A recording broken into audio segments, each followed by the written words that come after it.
Previously on Genie's lamp.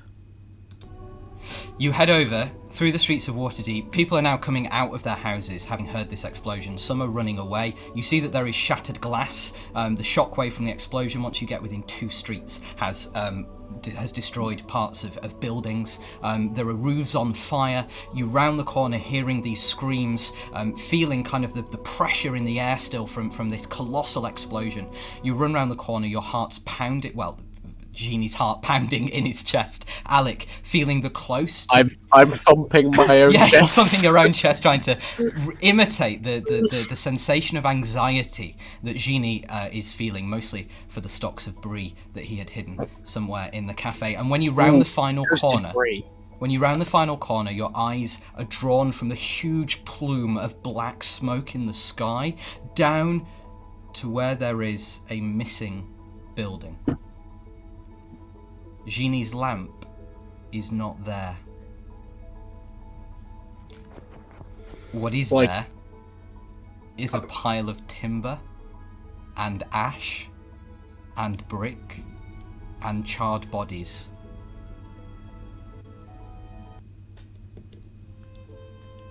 Hello? It is I, Jalaxel. You are probably wondering what I am doing alone here in this cafe, sweeping up a pile of ashes with my special brush. Well, I shall tell you. The pile of ashes at my feet is none other than Silcharde.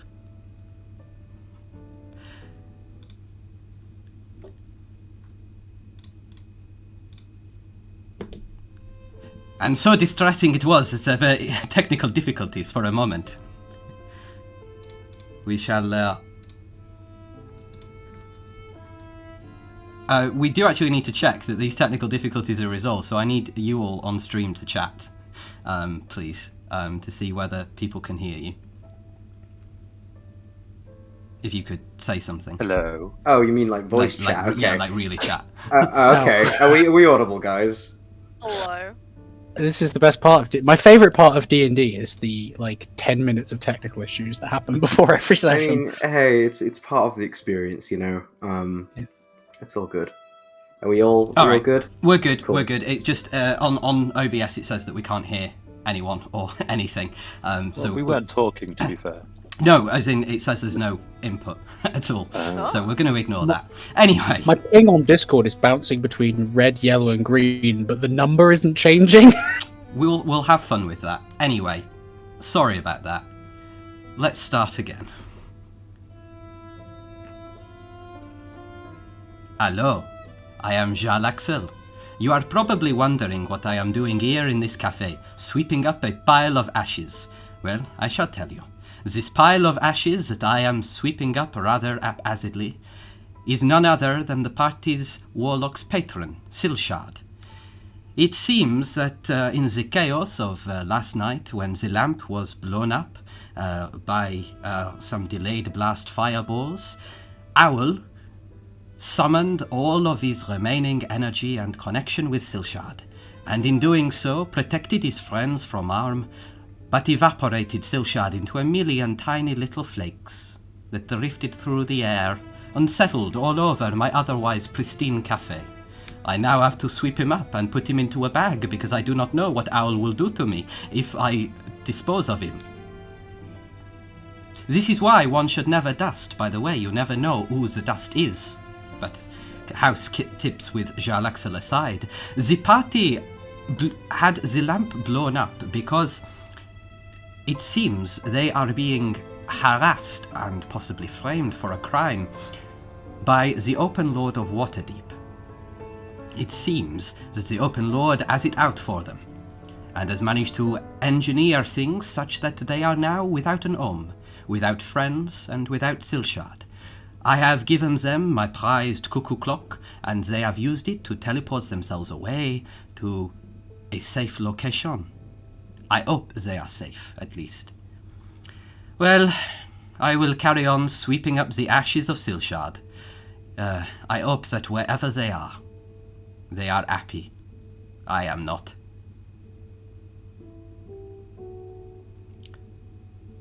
Where are you all? Oh no, where are we? So Yeah, we've got. I don't think you told us.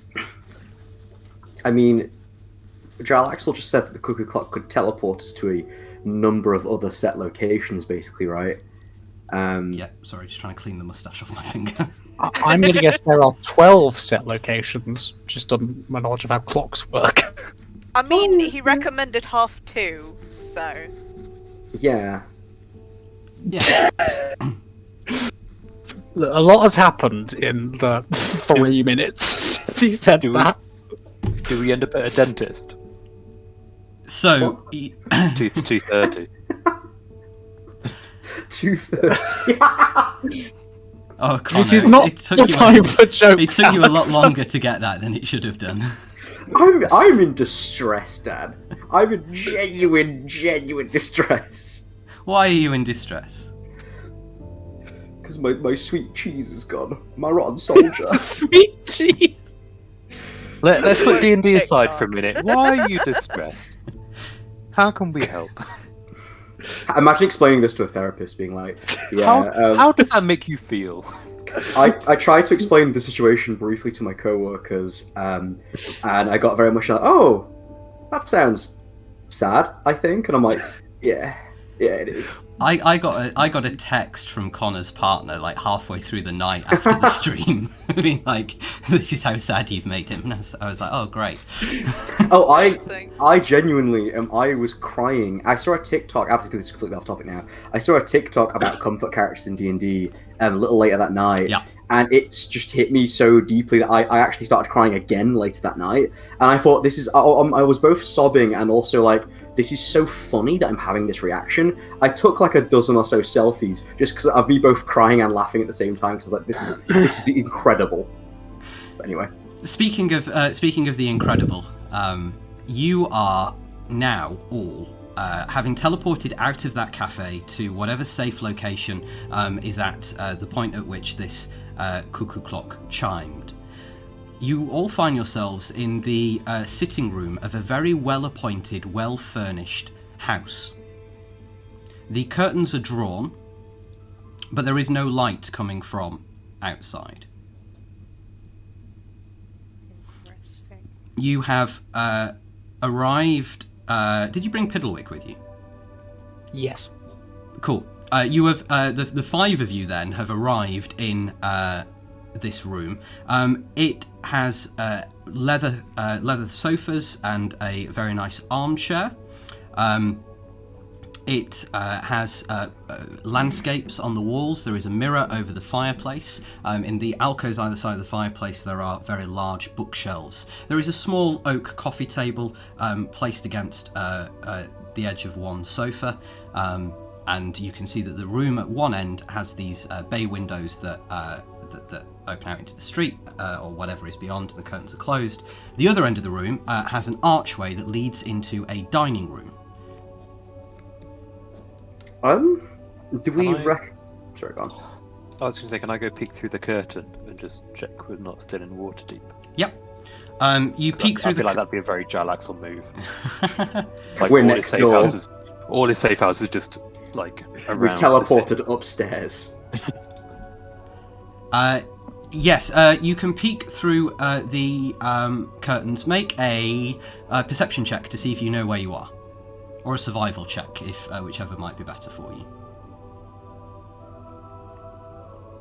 Bloody hell! I've got a +7 survival. That's 16. 9 + 7. With a 16, you can tell that you are certainly not in Waterdeep.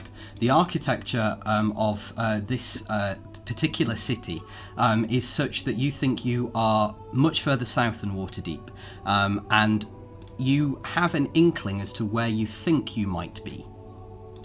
Where?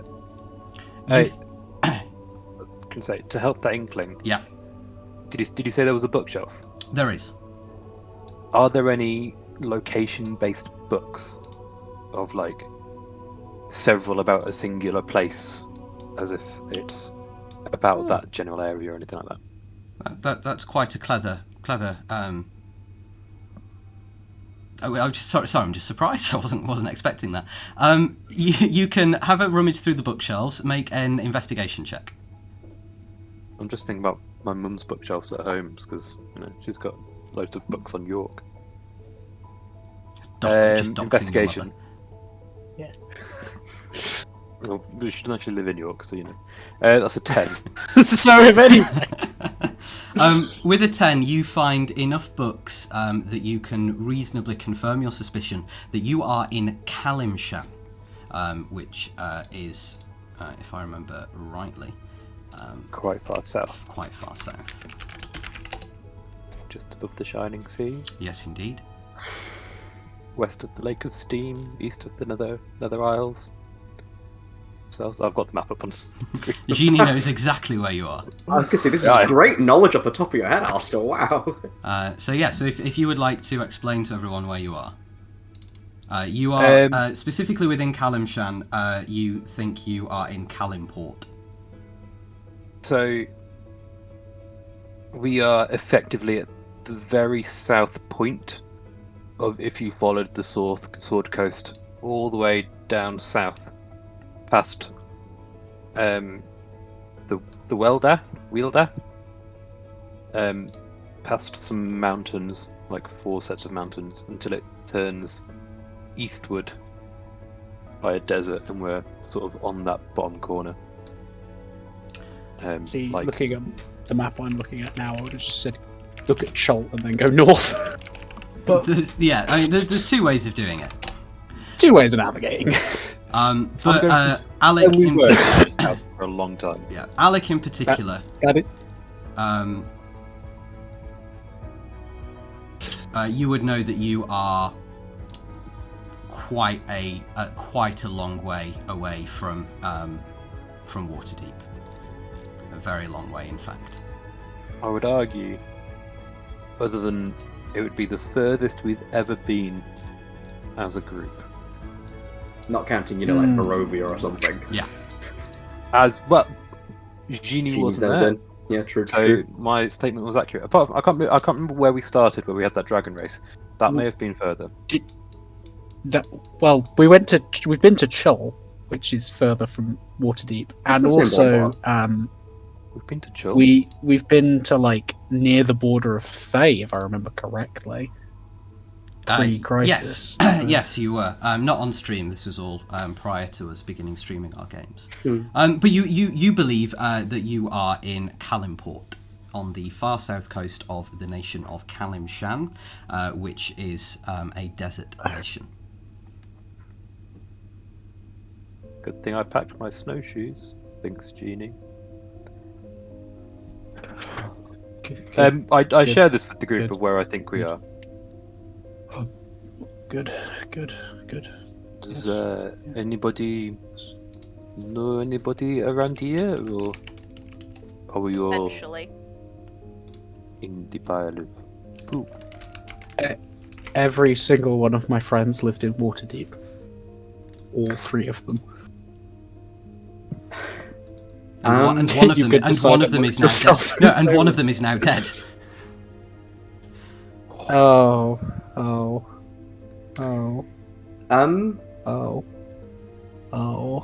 Howl is basically going to just completely blank any of the information being thrown his way right now, and kind of. He said there was an armchair, right? Yep. Howl is gonna just sink into that as low as possible, not in kind of a in the way that the party might have seen Howl do this before. He's always just sulking. This is complete and total despair. There's a vacant look on Howl's face. Okay. I'm just gonna check my inventory very quickly. I'm gonna go up to Howl and offer him some wine and some rations. Please, you must eat. It is we have all been through something most difficult, but the food, it will help. Howl looks up at Génie. doesn't manage a smile. Hal kind of like looks away, not being able to hold Genie's gaze, and just says, I don't feel like eating much right now. Genie's gonna put the food in your lap and say, "It is okay. You save it until you are ready." Hal will give Genie like still a very kind of hollow, but like almost performatively appreciative nod, as if Hal knows he should, but he does not have the energy.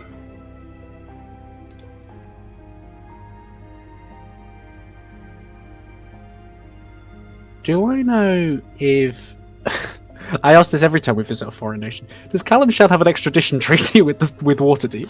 You can make a history check if you like. I mean, I would Great be... question. Does Callum Shan have a good political relationship? And if I know extradition treaty specifically, I'm sure... that's not very Do they have a good stable roll. government? 19. Is there anyone we can overthrow? Yes, there is someone we can overthrow. I'm not saying that in character. Definitely should go and overthrow Lord Ilvaster at this point. Oh my god. So, with a 19, you say? Yes. Okay. You would know that Kalimport in particular is currently ruled by one supreme ruler, the Silcharde of Kalim Shan. There is a legal system, but it's mostly it's a legal system involving the gods. So it's like you're tried in temples and so on. Kalim Shan itself is not known for having the best of relationships with literally anyone else. It definitely does not have a good relationship with Waterdeep. In fact, Kalim Shan as a whole is a rival of Waterdeep, and they do not get on. You don't believe they have an extradition treaty. Well, I suppose that's why Jarl Axel sent us here. Although, it does now make us look more guilty. Hal's gonna like look up quite sharply in Alex's direction at that and say, we were going to look guilty anyway. At this point, I'm half inclined to say we use the fact they think we're guilty and give them something to punish us for. Oh yeah, that's a responsible attitude. Hal kind of like looks away, like with a degree of shame. I think we would have some trouble trying to convince somebody to help us overthrow.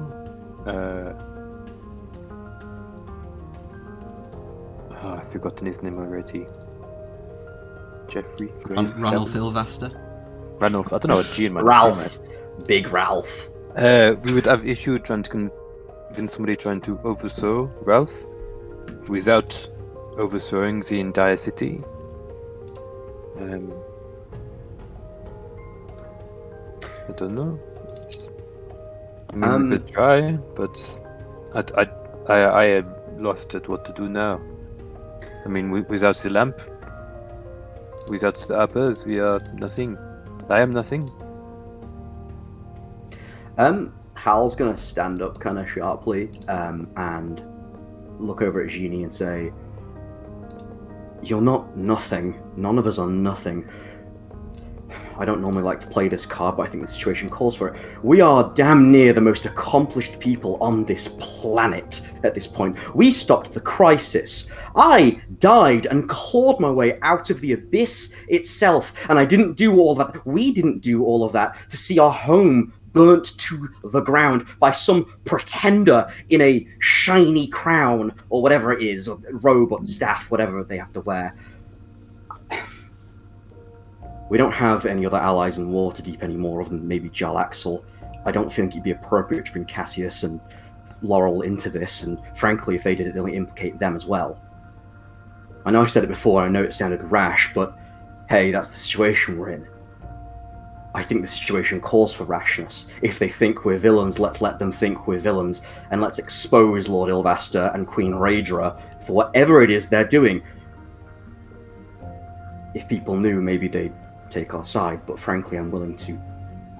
Hal kind of like looks at the ground and like there's like a real unhinged look in his eye at this point, and says, I've spent so damn long trying to, what was it I said after I died? Chase the sun that I thought all of you I still do represent, only for the world to tell me over and over again that I seem to belong in this dark situation over and over again. So hey, I may as well be the most scary thing in there, and if anyone else wants to help me bring Lord Ilvaster and Queen Raedra down to that level with us, then I'd be very appreciative. Hal kind of like wobbles a bit. He's looking really like lightheaded and like pale, like more pale than he normally does. By the way, still on like way less than half of his hit points. He's not looking too good. Picking up on the weakness of maybe mistaking it for anger, or mistaking anger for weakness. I'm gonna offer you some healing. Like, it is okay. We are here, we are with you. We will not let you down, we will help you. We are all in this cause together. As you say, together we are strong, together we will bring down Ralph and his cronies. He's right, is the voice that you hear. What? From someone standing in the dining room. Oh my god, I swear. We are all in this together.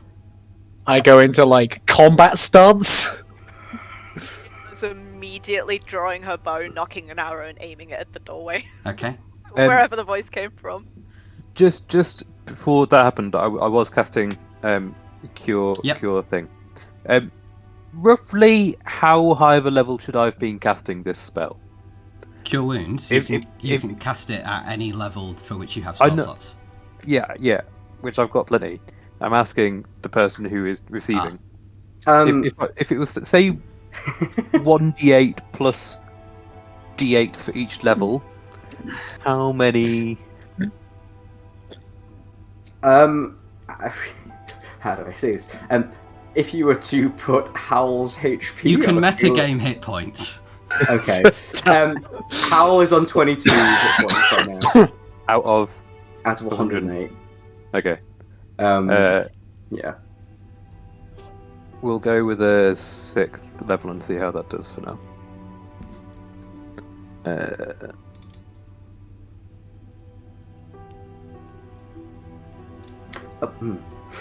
Okay. How many did you get? 29. Right. So, yes, he's right. A voice says from the dining room, we're all in this together. Turning towards the dining room, there are two figures standing just on the other side of the archway, which is in shadow. I don't have dark vision. I have true sight. Do I still have dark vision? I don't know. If dark vision came from your patronal relationship, you do not still have dark vision. I don't know if I have dark vision. Then I don't see. I have dark vision. Okay. Oriana, you see two very familiar faces stood on the other side. One is Cassius. Oh, don't do this. Thank God. And one is and one is Uncle Thomas. Oh. Also known as Al-Zalam, the leader of the Zentarim. Of course. We've got. Why would he not be here? Wait, is Cassius still leader of the Harpers, or no? He was stepped down, wasn't he? Cassius is very senior within the Harpers. But the Harpers were replaced by Lord Ilvaster with the what was the name? The Order of the Watchful Order of Mages and Protectors of Wankers and Frauds. Yeah, the Watchful Order of Wankers and Frauds. That's what we were calling them.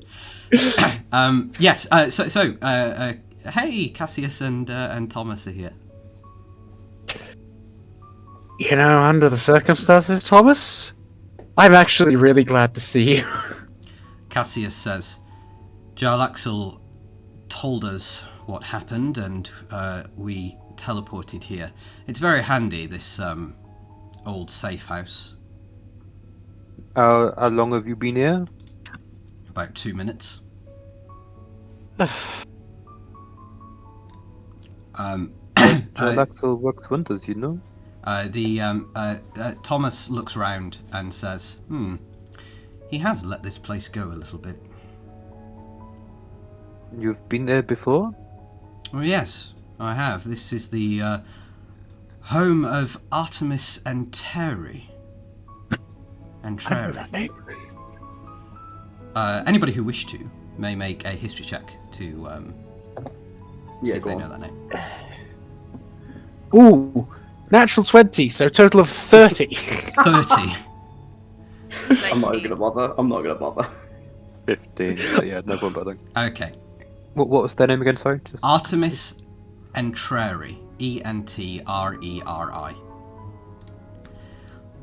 Also once known, Alec, you know all of this, as Barabbas the Grey. Artemis is a ruthless assassin and the former arch-nemesis of Dritz Do'Urden. He is a cunning and tactical assassin, living an empty life devoid of any kind of pleasure, existing only to kill. Bro, me He is too. everybody's first role-playing character. Yeah. He's credited with being one of the most feared and effective assassins in Faerun. For now. Yeah. So far. Yeah. He didn't manage to almost kill the Open Lord of Waterdeep while being in Cormyr. That's quite impressive. Or did he? Cassius is looking over at Howl.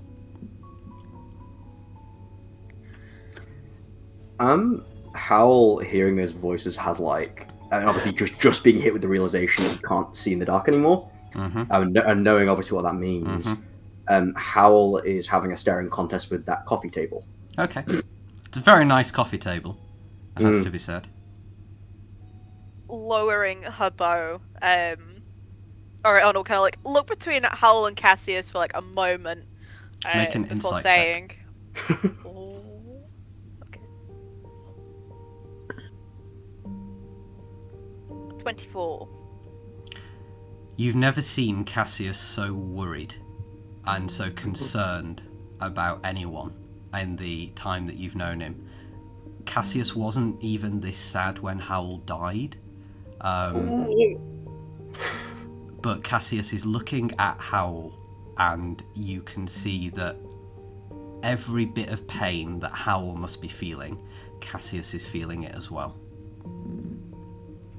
Seeing that, Oriana will not forcefully just nudge Howl towards Cassius.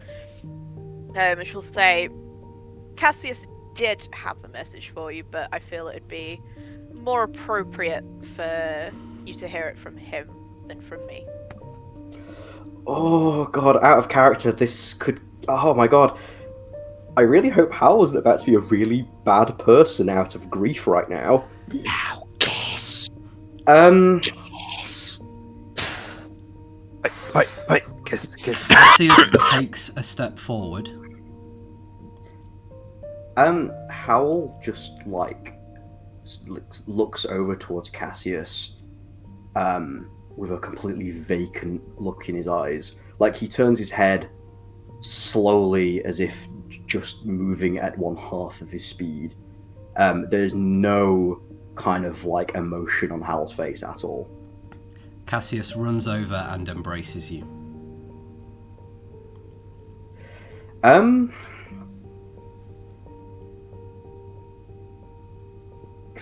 Howl will return the embrace, probably not quite as warmly as Cassius might hope, but kind of half burying his face in the the space between Cassius's neck and shoulder. Howl will speak, and audibly you can tell that he's starting to tear up and choke up. And Howell will say, without really trying to be quiet at all, I'm going to disappoint you again. Cassius's arms wrap around you tighter in that moment, and he says, there's nothing you could do that would disappoint me. Then I hope you like surprises. You kind of feel him chuckle as he's kind of still holding on to you. Howell kind of like, not hard at all, but Howell kind of like tries to push Cassius away a little bit, just create some space between them. Mm-hmm. And Howell will say, like, with like through almost bared teeth and like really sharp eyes, not in like an aggressive way, but almost in a desperate way. Howell will say, "That isn't a joke. I wasn't prepared to lose Silcharde. If Lord Ilvaster wants to see me suffer, then I hope he's ready to share in it. Howell looks over Cassius' shoulder to Uncle Thomas and says, "You were right, Uncle, about that time you kidnapped Ben, about needing to do what was necessary. You were right."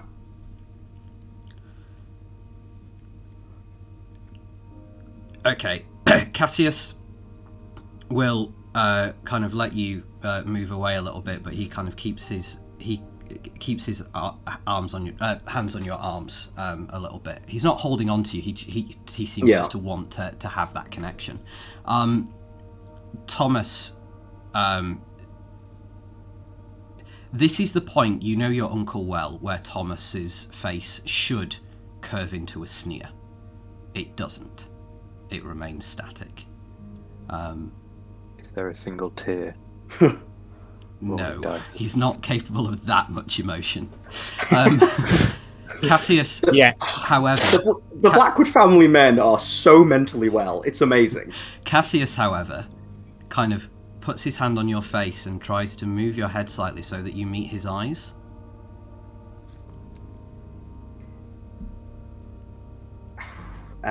Howell allows it, but it's that same kind of vacant distance, like... Cassius says, "Hey, I know it wasn't a joke.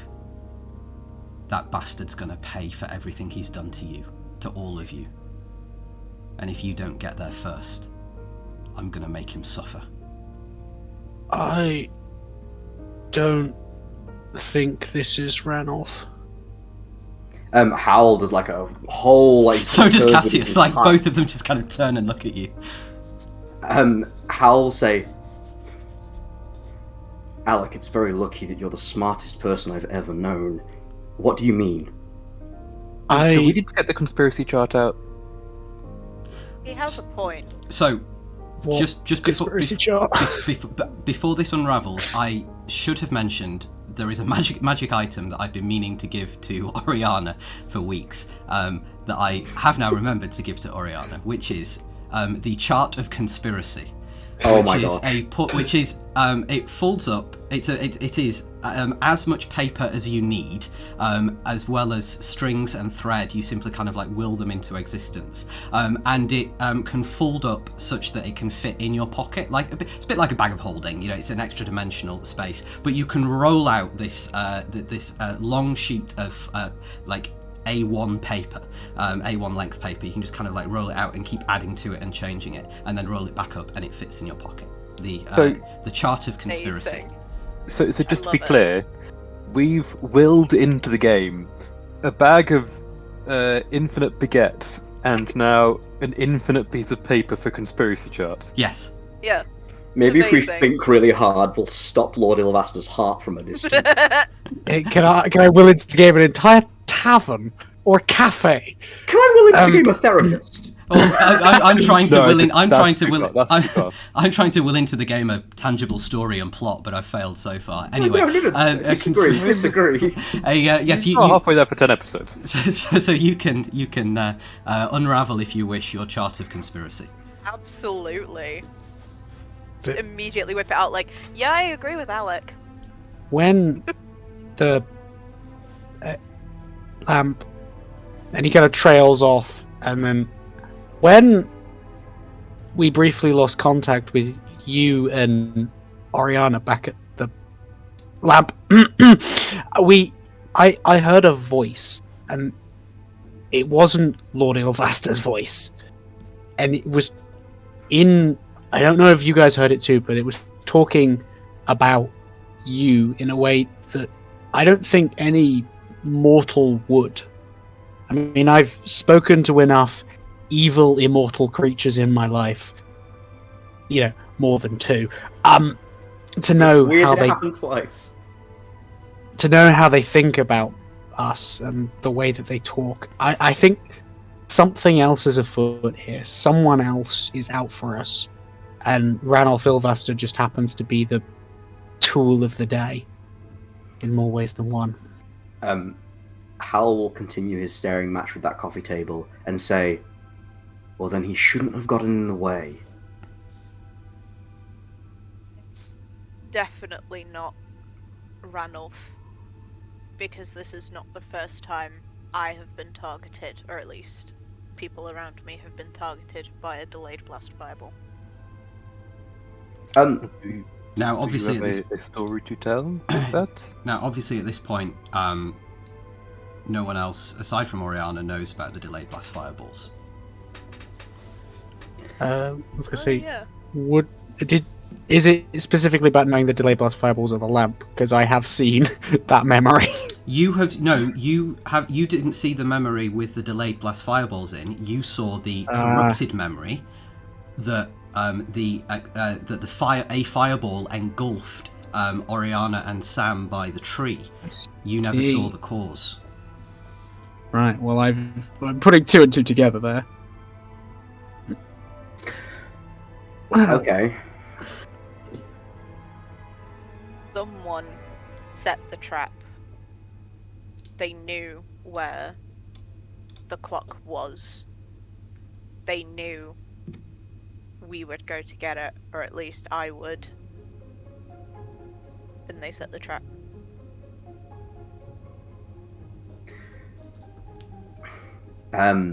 Howl's going to turn to Oriana and say, right, do you know who this person will be? Sadly not. Do we think they're working with Lord Ilvaster or Queen Raedra or anyone else? It's too personal, too messy for it to have been either of them. And I say messy, it's not really messy, but it's a direct attack instead of a political one.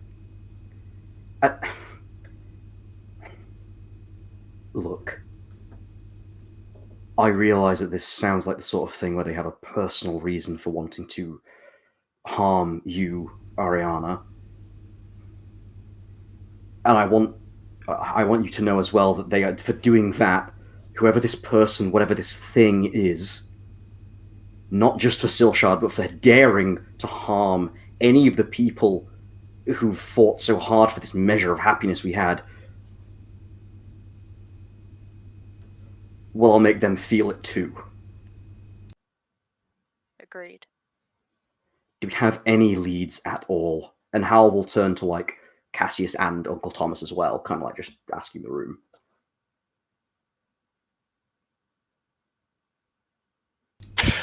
Thomas is watching you all, and he says, Mr. Eothar and I came here together so that we can discuss the situation with you all. Let's have a seat. Hal sinks back into the armchair. Mm-hmm. What seats are there in the room? So if the armchair is taken, there is another armchair on the other side of the fireplace, and then there is a 2-seater sofa under the window and a 3-seater sofa against one wall opposite the fireplace, which is where the coffee table is. I'm checking an armchair. I will also take I'll take the 2-seat and pretend it's an armchair. Okay. I just sit wherever there's space. Okay. Well, that leaves. Thomas is going to come over to you, Génie, and like gesture you to move aside so he can sit down on the 2-seater as well, and then Cassius, Cassius and Alec can sit on the remaining sofa. I was kind of hoping Cassius would sit on the arm of the chair that Hal's on. Sit on Hal's lap. Hal is not feeling too affectionate right now. There is like very little warmth in Hal's heart right now. So once you're sat down, Cassius says, I managed to find out a bit more about what Ranulf Ilvaster's been planning. And he opens his notepad to check what he's been planning. Honestly, didn't think he was smart enough to plan. Does it just say lunch over and over again? Ooh, holiday to Barbados. Fantasy Barbados. Cassius. Yeah, Cholt. So, Cassius says, I've managed to find out what Ranulf Ilvaster's been planning. It seems that tomorrow he's going to issue a decree to make adventuring a crime in Waterdeep and to remove all adventurers from the city and to prevent anybody who describes themselves as an adventurer from being in the city. He claims that adventurers are unaccountable and dangerous and a threat to public order, so he wants them out. And he has the 4 most famous adventurers living in his city. He's got to get rid of you somehow. Which is why Thomas, and Cassius looks over to Thomas, and Thomas says, the Zentarum received word, and we sent our agents to check that tomorrow it will be we received word, by the way, yesterday, sent our agents to check today, and managed to verify this earlier today, that alongside the announcement of the ban on adventurers in Waterdeep, he will announce that the 4 heroes of Génie's lamp were responsible for the explosion and for an assassination attempt on his own life. You will be wanted throughout all of Faerun. The prize for returning 4 would-be assassins to Waterdeep would be enough to turn even the heart of Kalimshan against you.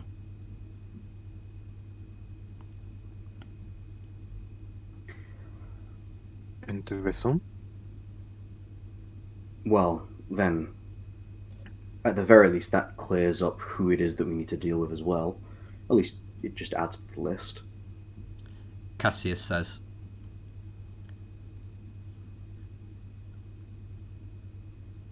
we think that, well,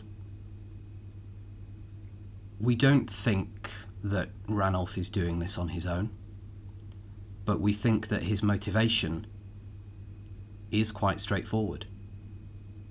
He doesn't want to be threatened, and you 4 pose a threat to him. At that, Hal's face is going to twist into the most malicious grin. A face that, frankly, I think only Alec and Oriana will have seen Hal make before in Barovia. Hal will look up and say, then he has one thing right. He has no idea how much I've been holding back. Thomas says... Oh, sorry, go on, Alec. I don't think that's the way we should respond to this. I mean, if he is proclaiming adventurers to be dangerous, then brutally murdering him is only proving his point, playing into whoever's doing this' hand. I hate to agree with Mr. Victus, I really, really do, says Thomas.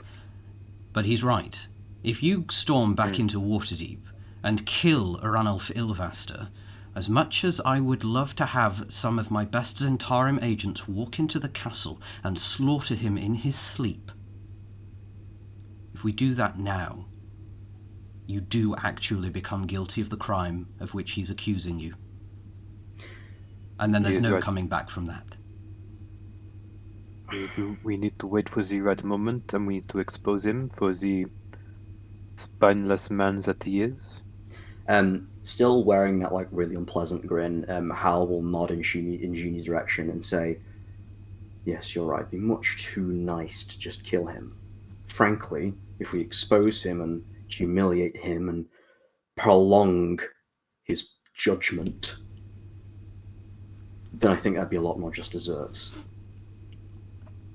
Génie, Alec, and Oriana make insight checks. Insight check. Ooh, pretty good roll. 24. 28. Yeah! Similar, Dad. What did you get? 14! 14. Good still. Still double digits. Yeah. Double digits. It is good, but it's not good enough. Alec and Oriana, you lock eyes with one another for a moment, and you scan round the room, and your eyes linger a little for a moment on Cassius, and then both of you see that Cassius he's gone from feeling pain at seeing Howl to now you see bits of fear crossing his eyes as he hears what Howl is saying. Can I, like, subtly, like, under the table, activate the sending stone that I have? Well, you're in one of the armchairs, aren't you? So you could do it like... Oh, yeah. Yep. Just subtly squeeze it, see if Cassius will respond to it. Cassius, you see, he kind of like empties his pockets. For like, just all of you see this. Cassius just like empties his pockets, starts rummaging around for something. Alec, you would immediately see sat next to him that he, as he starts putting stuff back in his pockets, he keeps hold of the sending stone and kind of crosses his legs, puts his hand on his lap, and starts texting on the sending stone. Just like, she's not even looking at the sending stone, just texting, just like to the side, knowing exactly what she's saying. Yep. Seeing that he's responding to it, Oriana will say, "Don't let this get to you. I've seen this before. He can come back from it. You just need to stay strong. Have faith." He responds with 2 words. I know.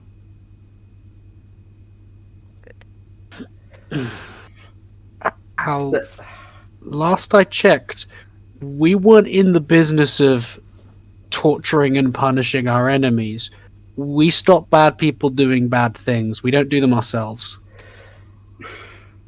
I hear what you're saying, Alec, but who is going to administer justice to somebody like Ranulph Ilvaster? He's at the very top. There's nobody who can pass judgment on him but himself, and God knows that he's not going to do it. He feels no guilt for his actions because he believes he's in the right. Like I said earlier, if things are going to be like this, then it may as well be a deterrent. We will make the world see who he truly is. We will let the world be his judge. We will let the world be his executioner. We will not rest until he is taken down from his pillar, from his post. He will be scum of the earth.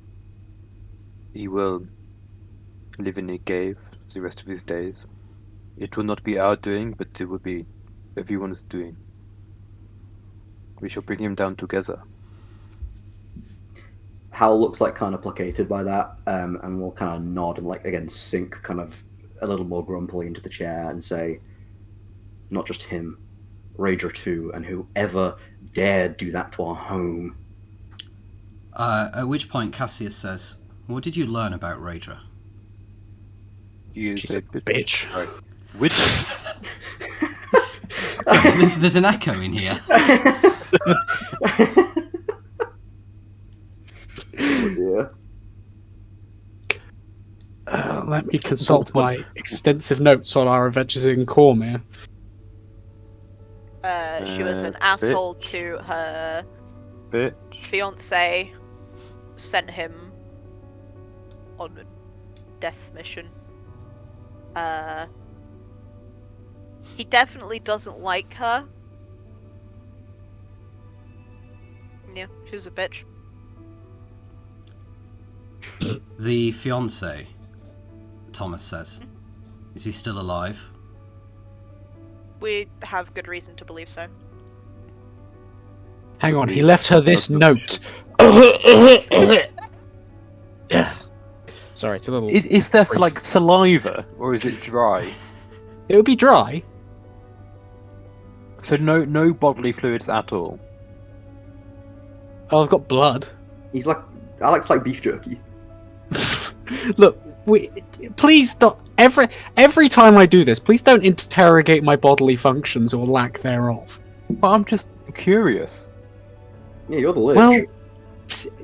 Well, your curiosity is a little too I don't ask you about what it's like to have a beating heart in your chest. Because You you've knew had what a it was beating. like. You've had a beating of like you have blood, but you have no bodily fluids. Like that doesn't make sense. Look, We're it's getting mad. to A it. wizard did it. A wizard A did it. wizard did it. You can't Me, just say I a am the wizard wizard. for every excuse. That is exactly my excuse for everything. Like, who didn't put the toilet seat down? A wizard did it. Silcharde wouldn't have put the toilet seat down. It's What rude does to blame him because he What doesn't know does better. what does the note say? I don't remember it. I didn't check after last session, but it's like it's something along the lines of I forgive. Is it the I forgive you note? One of the notes is I Yeah, it forgive is. you. Yeah. Or like a confession that he has the book. Yeah. Lol. Yeah, he has the book. She will never get the book, but he forgives her. Do you think he has eaten the book like you ate the page? If Orbrim is a lich, then yes, he probably ate. That's how liches store things. Orbrin, as far as you're aware, is not a lich. Cassius says, what was it that you went to find? It was a The powerful whole book. part of a lich. It was a manuscript. Is it Tarachmus or Tarkamus? I can never remember the pronunciation and or spelling. Neither can the DM. We'll go with Tarachmus. It's one of the he was born before standardized spelling, so he spelt it both ways. Cassius says, Raedra wanted the book of the book written by Tarachmus that contains part of his soul. Yep. Did she say why?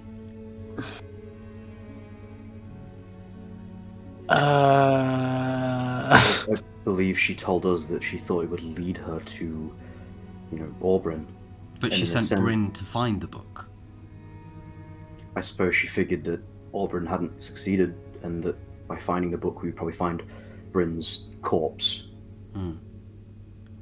She sent him in the first place, which is a question we didn't ask. Well, we didn't find out that she wanted the book until we got to the library and found the book. It just became more evident that she was far more interested in finding that book than she was finding Bryn. Thomas says, then it seems one course of action available to you all is to find Orbrin yourself. Wasn't it? I'm just reading notes. Wasn't it something to do with her brother wanted the book? So, And he died, yes, and she took up the mantle of finding the book, and sent Orbrin to find the book. that He is, disappeared, and so then she went to find the book, that is what she told you, yes. thus looking for Orbrin. Haha! My limited notes made her usefulness. Well, Génie is eating brie crackers. where did you even get that from? In my bag. Oh, you bag on top of producing garlic bread produces crackers now. This honestly surprises you, Alec. I make the garlic No. sauce myself. Cassius says, look, as much as we're all hungry, let's not get too distracted by brie on toast. I'm not hungry. You're never hungry. You're a lich. We get it. He says, look, finding Bryn might not be a bad idea, because if he does have the book, then you can find out what it was that Raedra was after. If Raedra and Ranulf are working in conjunction with one another, then I think it's fair to say that if we find out what Raedra was interested in, we might come one step closer to working out why Ranulf is doing everything he's doing.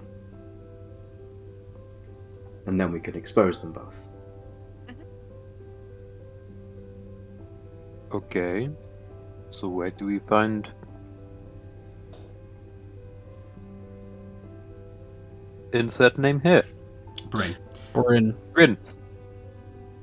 Thomas says, if you give me a day, I can ask my Zentarim agents to work out what we know about Bryn.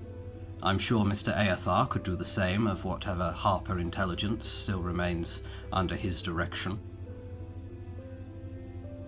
And then we'll see where we are, find out what we know, and we can make a plan of action from there. There is also the option that I could try scrying on him. Do you know enough about him for such a spell to succeed? We have the note. We have Let me his check. writing. Yeah, we have his possession or garment, which almost negates the modifier from the fact that I've never met him. There's also the possibility that he just has a amulet of proof against detection and location, but we could. Given Raedra has not been able to find him already. Seems likely. I'm just saying we should probably rule out the possibility before we try and find him by conventional means. Can I assist? Do you get advantage? No, it's not a ours. spell. He has to make a saving throw. And I can't portent it because I can't see him. I mean, it seems like regardless, it's going to have to take a little bit of time to get this moving, as much as I hate waiting for this. But there is also another issue.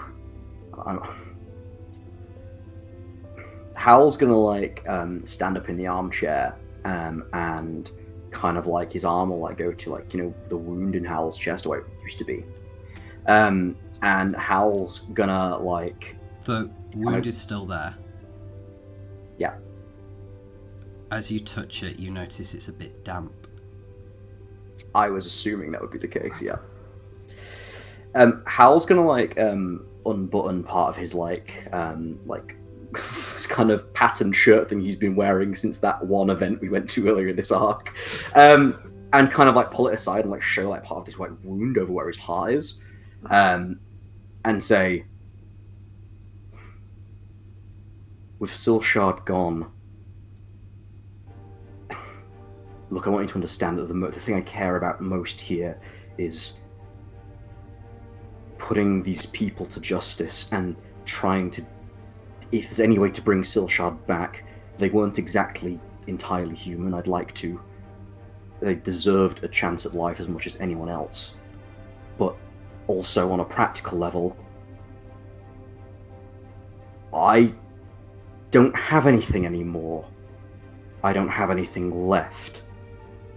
And I fear I might be weak. Weak.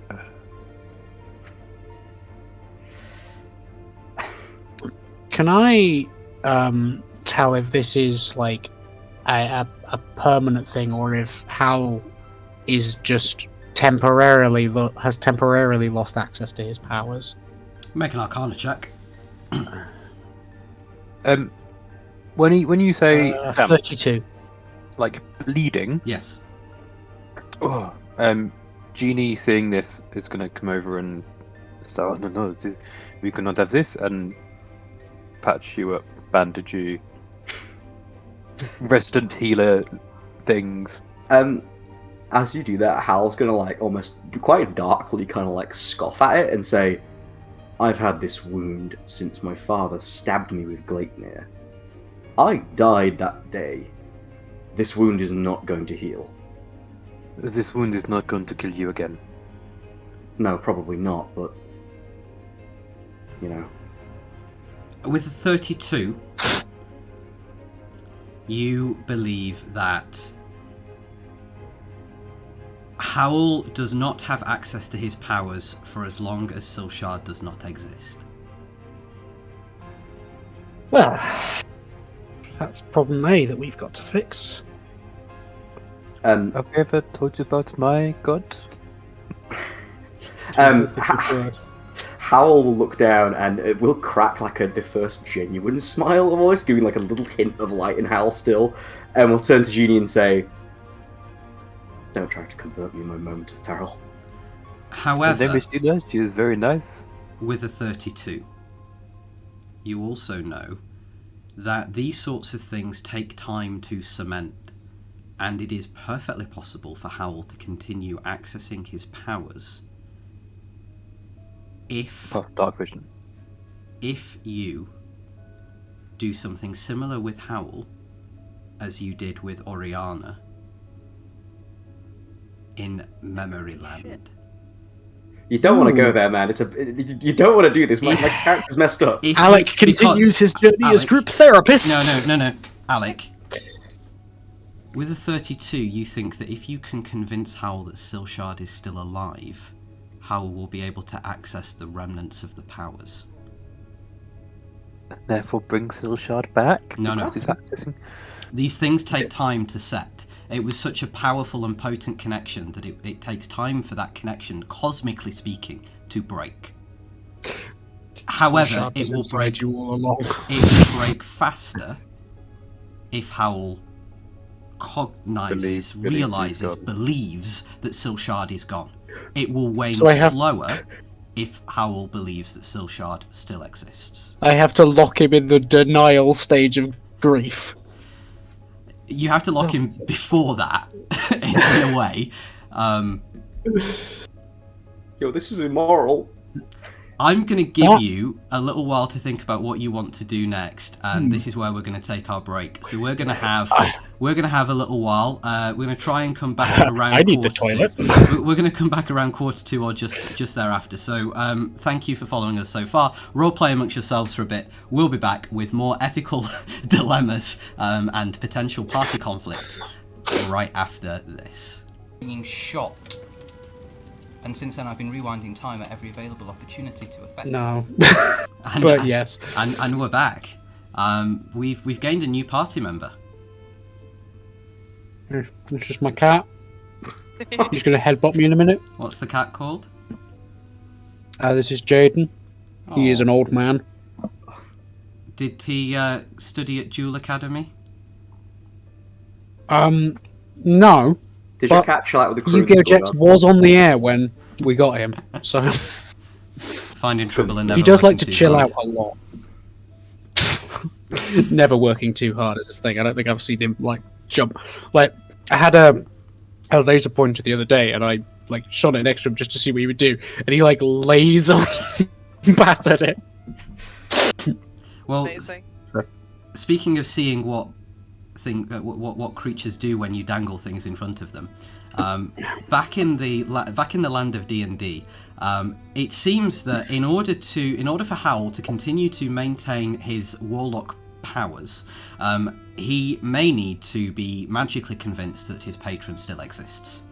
In order for the individual that the party believe to be responsible for their current misfortune to be ousted or killed in some way, or defeated and removed from power, it will be necessary for them to travel around or to gain information as best they can to discover where Aubryn Crownsilver has taken the book containing part of the soul of Terachmus the Lich.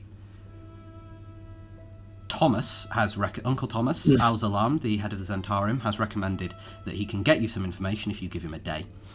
Cassius will have echoed that, by the way, and said, yeah, he can get the Harpers to do something similar if you wait a day. And it was the party haven't yet decided what they're going to do with that. And it was at this point that Alec, with a 32 on an Arcana check, which is actually quite low for Alec, I'm now realising. No, because I rolled a 17 and I have a plus 15. So. All right. It's actually, yeah, that's all right. I've seen you do better, though. And oh, yeah. I've rolled 35. Yes, you are able to do the reasoning that you reason. So there we are. That's where we are. Do I know if the spell I was working on to help Oriana with her overcome her trauma, do I know if that's in like a semi-completed state? Because last I checked on it, I knew I have written it down, I swear. I know it's a 4th level spell. I know it has verbal and somatic components. It has 1 minute to cast. It's a divination spell. It has a wisdom save attached to it. It's 10 minutes concentration duration. It has a range of touch.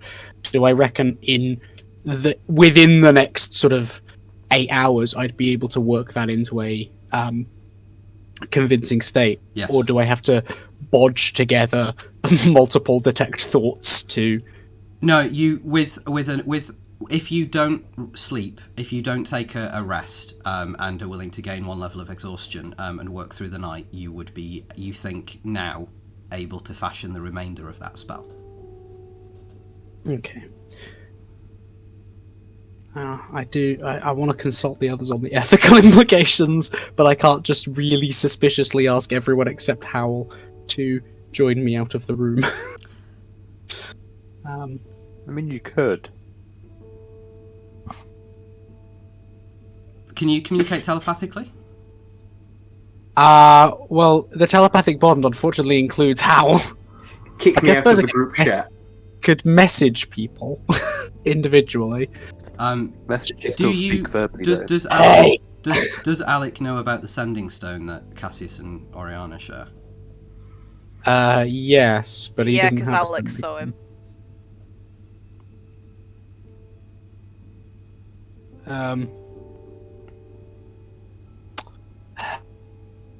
Steal the sending stone. Oh yeah, Alec with his amazing sleight of hand. What are you doing? Oh, I don't know. I don't know how.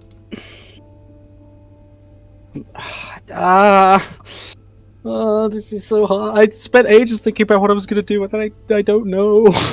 Still don't know. I could cast, but I can only cast that once. I'm just going to be incredibly suspicious and kind of lean over to Oriana, be like, Oriana's on the other side of the room to you. Is Génie closer? No, that's why it's so suspicious. You're sat next to Cassius. I'm gonna just... Oriana, can I talk to you in the other room for a second? You look so sad. Sure. Awkwardly get up. Very suspiciously walk out. Not looking at Howl at all. To be fair, Howl is damn near unresponsive at this point, so you're probably not going to be too bothered, really. So I need to do something really unethical, and I was wondering if it was a good idea. So if you want me to collect their blood again, I will.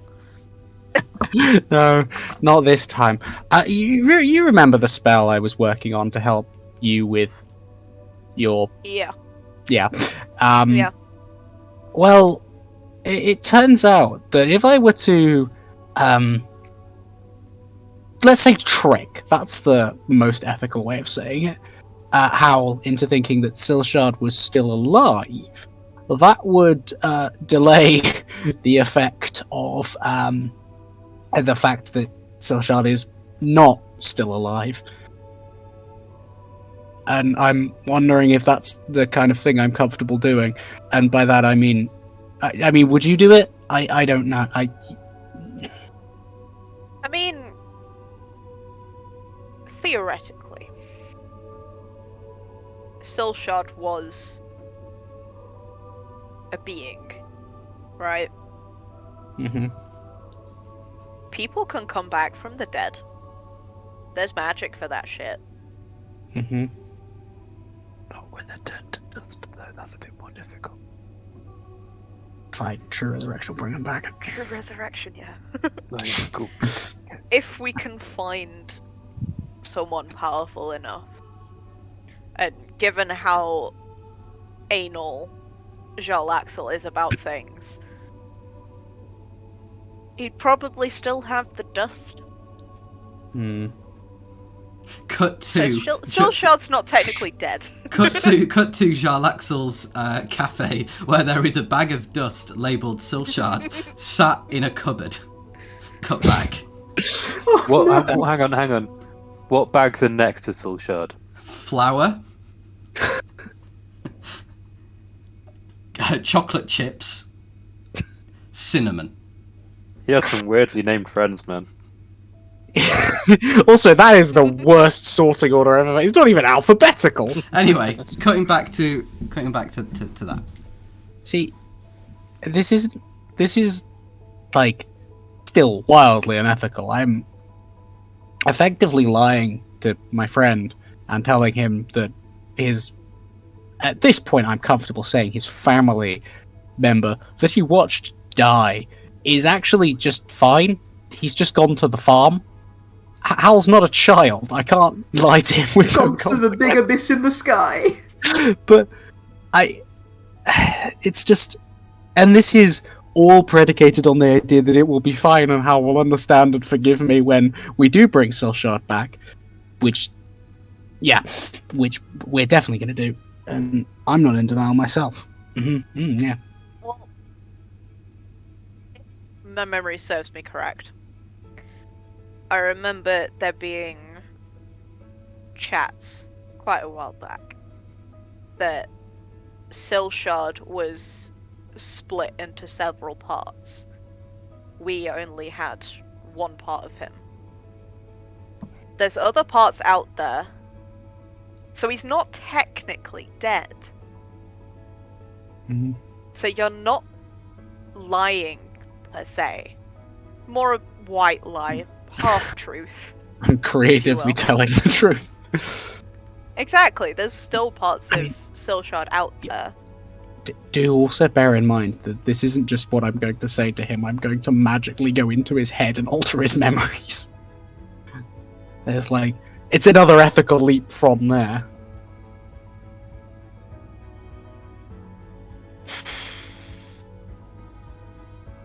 Yeah, he very much probably would not be happy if you found out you did that. However, if we can bring Silcharde back before he finds out, it's not a great move either way. And No. Howl is volatile at the moment, giving him something to hold on to. I'm is juggling greater hand good. grenades, and it's just a question of when I pull the pin out. Well, I feel a lot more morally secure in my decision, knowing that noted morality expert Oriana is on my side. Right, I need to get to work then. I pull out my spell book and start. Okay. So, Alec is going to stay in the other room and start making notes in his spellbook. Oriana, what are you doing?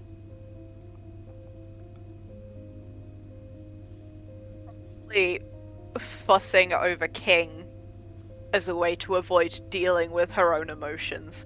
Okay. Génie and Howl, you're still in a room with Cassius and Thomas. who have repeated their thing about, give them a day and they'll get some information for you about Bryn. Génie is probably still fussing over how bandaging him so that even if he's still bleeding, it's not seemingly like it's a terrible war wound that is going to seep through all his clothes. Make a medicine check. Medicine check? How good is my medicine for the only party healer? Not too bad. That is an 18. Excuse me. With an 18, you can tell that this wound is going to probably play up from time to time, but he's at no risk of it opening up and killing him. As long as it's dressed and properly covered, this is not going to bother him more than be maybe a mild irritant. Okay, I need you to come back every 3 days to get this replaced. Do not get it wet. If you do, it will need to be replaced immediately. And here is some spare gauze in case it leaks. Do you understand all that, or do you need me to go through it again? Hal will smile weakly at Génie and say, "No, I understood all that just fine. Now that we're out of business with the cafe, you really do have a promising future as some sort of medic or doctor." That is quite true, but my art is in the cafe. It is where I want to be.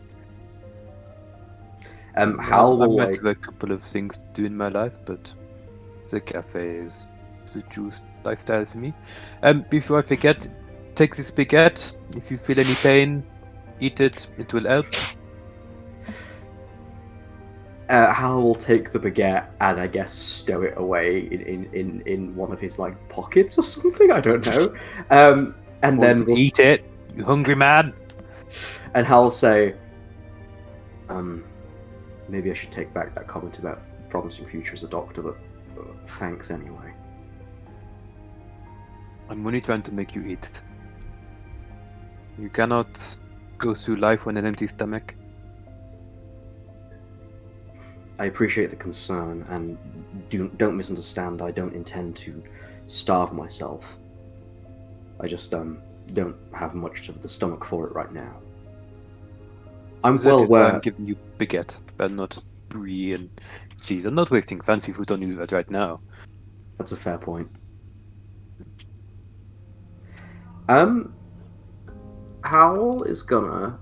What are Uncle Thomas and Cassius doing right now? Whilst Génie is fussing over you, they seem to have fallen into a quiet conversation. Okay.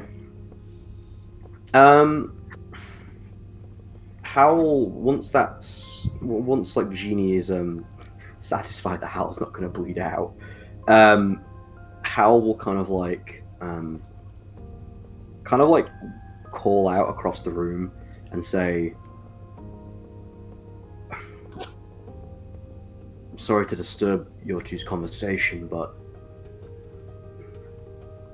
Uncle, I was hoping to get your opinion on something." He says.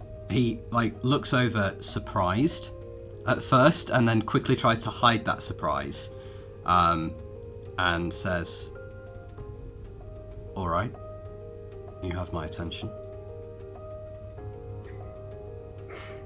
I once spoke to you before when I thought I would need some other strengths in the past, and you agreed that you'd help train me, and that led to that whole situation with Ben.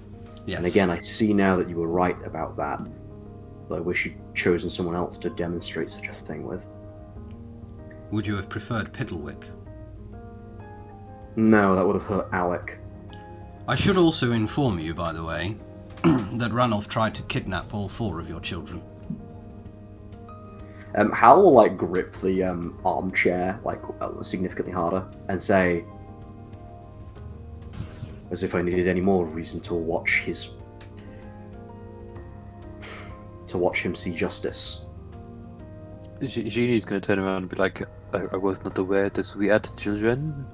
Well, I know there was Piddlewick and You had some friends, but they are not our children.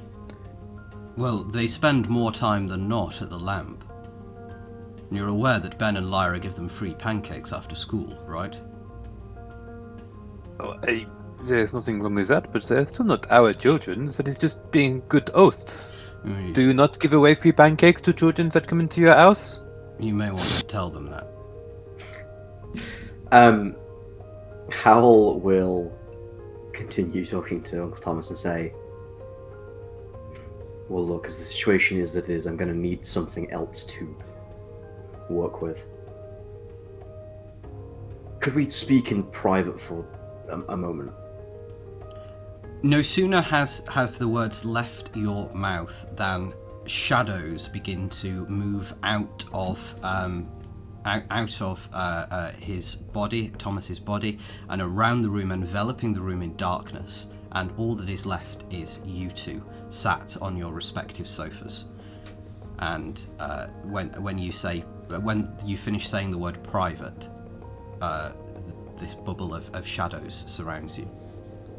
And Howell will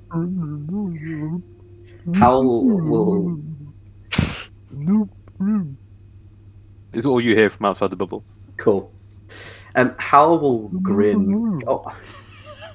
Howell will grin pretty darkly at Uncle Thomas and say, "What is this demi-plane?" or something like that. Something like that. Regardless, I'm aware that my companions are better people, and that Cassius probably is too. So I wanted to speak privately with you, since you seem to understand the reality of things as I've come to. Look, one way or another, we're going to kill Lord Ilvastor, or at least make him suffer and not be the open lord anymore. I'm aware from our previous interactions, on a, shall we say, professional level, that one of your weaknesses is a craving for power.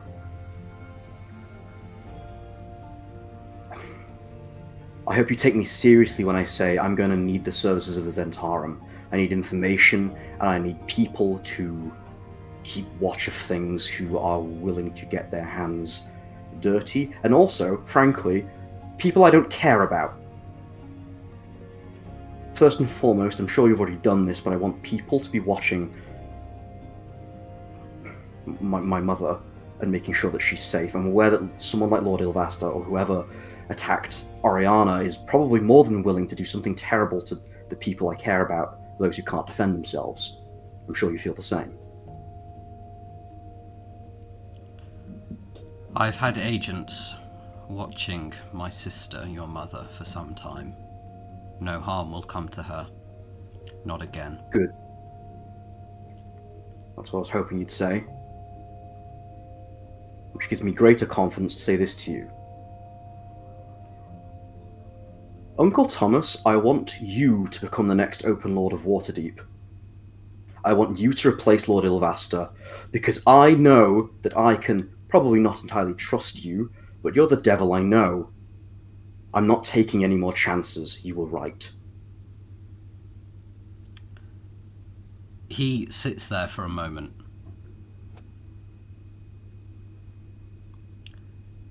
And he says,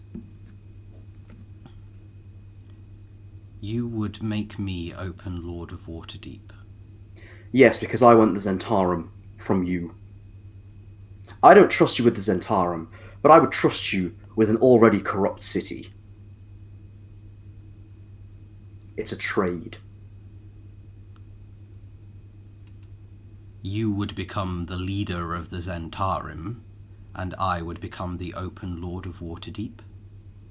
I'm willing to take the heat for killing Lord Ilvastor if you want to use that as a way in.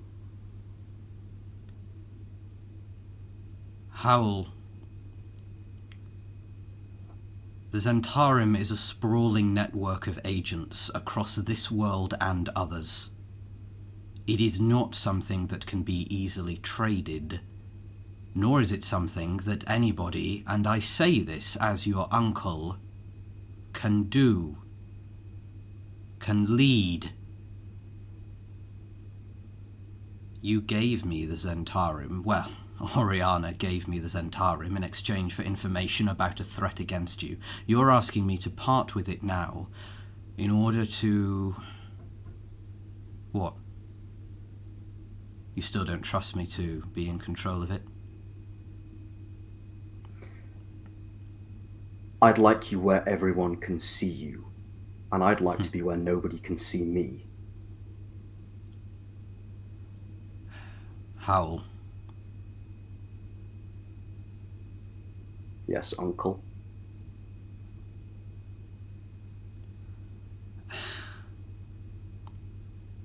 There's a moment of silence before he looks at you square in the eyes and says, "There is almost nothing in this world that would make me trade the Zentarum for anything."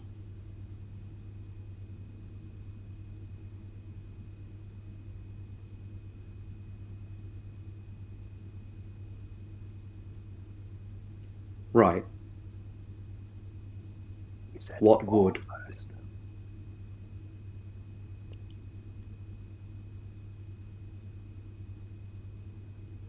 Nothing springs to mind, but I don't deal in absolutes.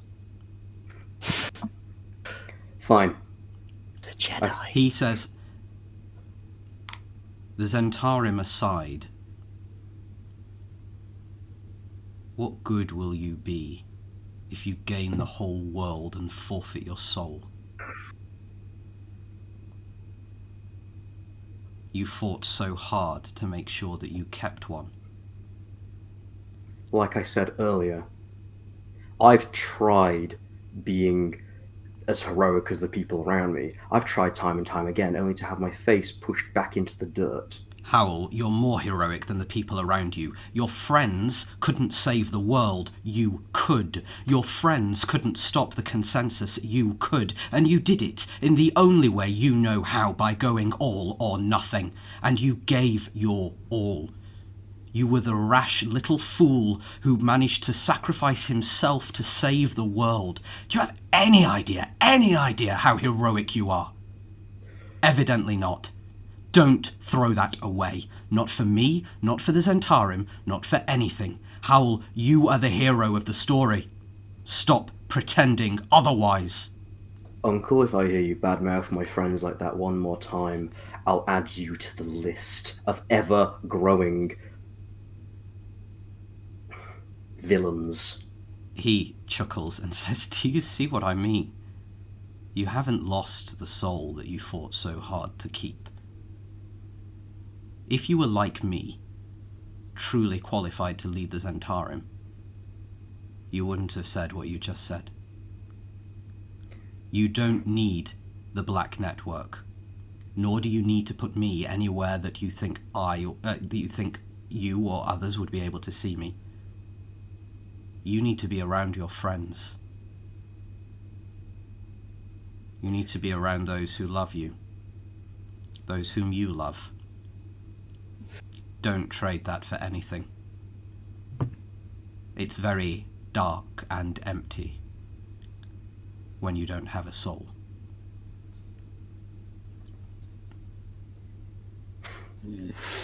Look, fine. If that's how you feel, then I don't wish to make an enemy of you again. For what it's worth, I'm sorry if you felt like I disrespected you. That wasn't my intention. Howl, you have never disrespected me. You never respected me in the first place. How could you possibly disrespect me? At this moment in time, all you're doing is thinking a lot less of yourself than anybody else in the world thinks of you. You have my respect, Uncle. If I'm going to make them pay, I need a lot more than what I have right now. I have a few ideas, and I only asked for the Zentarum because they'd be a means to an end.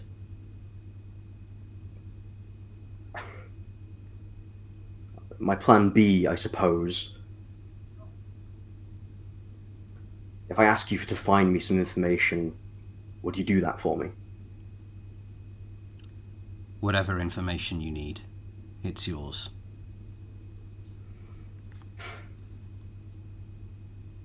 if you can... I don't want my friends thinking that I'm doing something stupider than I likely am. You have access to Goldmore Manor, you have access to to Keaton's things in the basement, the research he did in order to originally find Silcharde. Yes. If you can get it for me, quietly, I'd appreciate that. It might hold some clues as to how to bring them back. Failing that, I'm also not too keen on the idea of relying on another person's power anymore. I fear that I may have played a bigger part in Silcharde's death than I'm perhaps willing to admit to anyone other than you. If it's possible, I'd like to be able to stand on my own 2 feet. I'm a cleric. In the arcane sense. I can teach you how to be a wizard. Hal will Hal will tut a little to himself and say, I know it sounds stupid, but if I can attain the level of power that Silcharde was able to give me, but be self-sufficient, and allow Silcharde to live the human life, the actual life that they so badly wanted, then that would be fulfilling, and I wouldn't feel as if I was putting anyone else in danger anymore.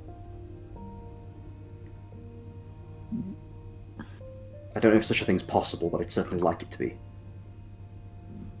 I will have the Black Network make enquiries. Thanks. The first part of your request, all of your late father's information about Silcharde, I can have for you within the day. The information about gaining your own arcane abilities will take a little while longer. Be patient with me, but you will have it. Despite appearances, I do love you, and I will make sure that you are able to succeed. But I won't let you destroy yourself in the process. Howell will fail to meet Uncle Thomas's eyes, just out of some sort of shame, perhaps, and will say, I'm sorry I've never told you before, Uncle, but I love you too. You may or may not have been kind of a dick in the past, but I've grown to respect you, and I'm thankful for everything you're doing and that you've done. Well, that's much more familial affection than either of us are comfortable with. Yes, I'd say so. Is there anything else? Yes, one more thing. I was extremely serious about the way you talked about my friends earlier. Each and every one of them has as much right to the title of hero, far more than I do, and I won't hear anything else of it. If you do that again, I'll take everything from you. I would expect nothing less. Good. And then the shadows retreat. And that's when I told her no.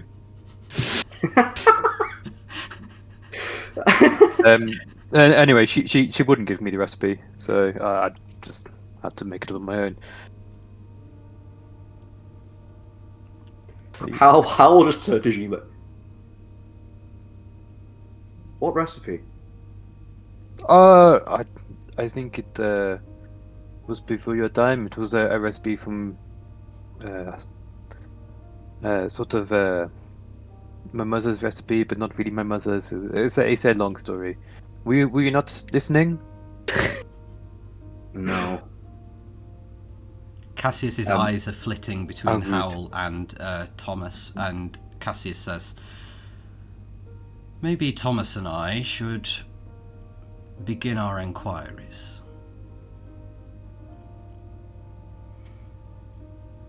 I think that'd be for the best. Cassius turns to Thomas and says, are they safe here overnight?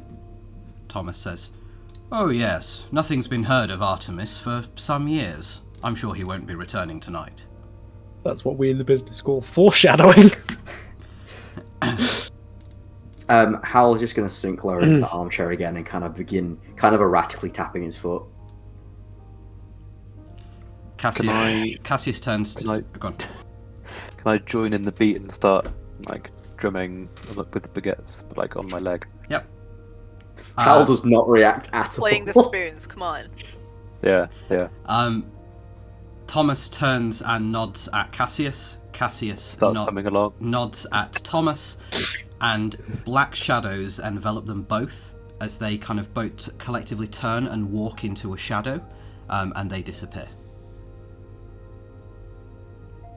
It would have been so much cooler if they started singing the same song, but no, disappearing in the shadow, that's nothing to be sniffed at, I guess. Does anybody want to do anything before you all take a long rest? I'm already working on my spell. By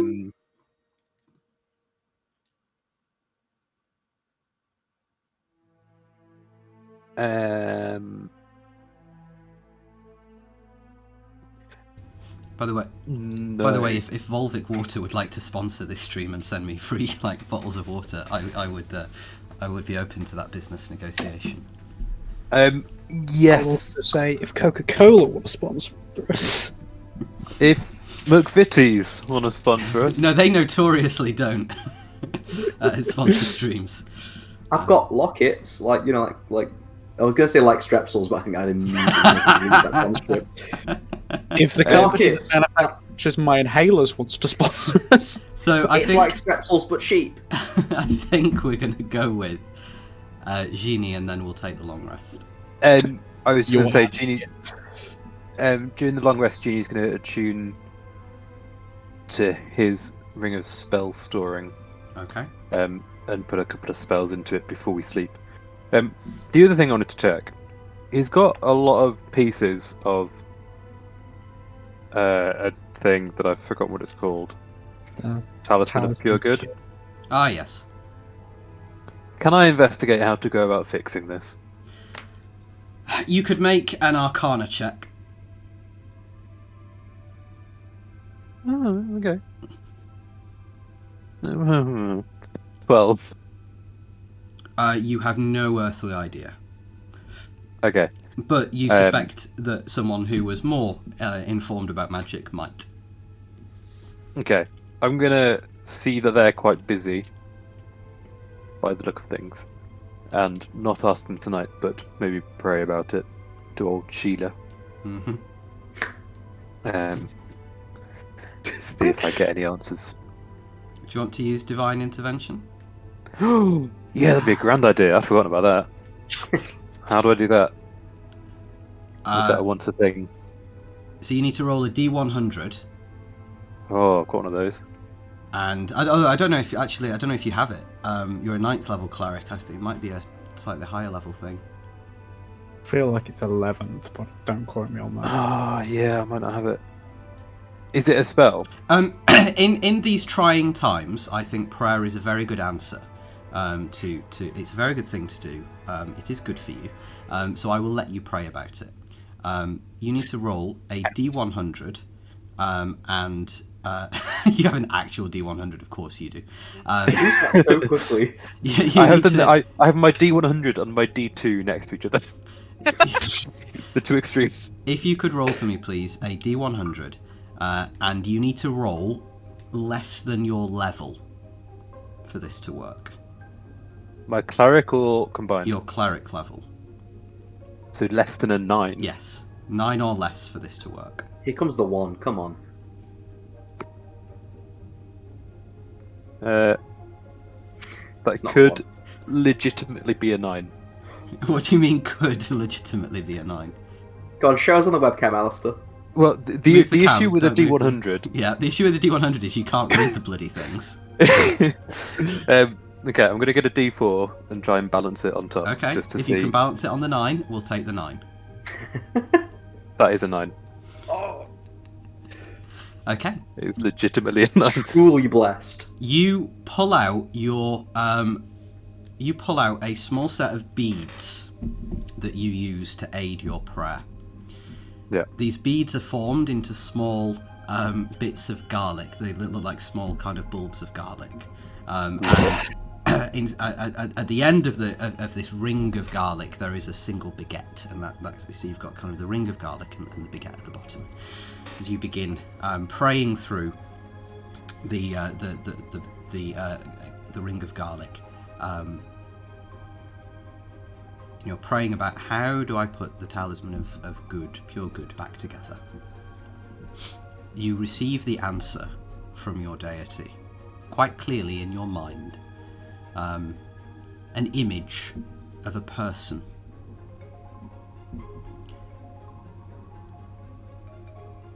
Ready? Yeah.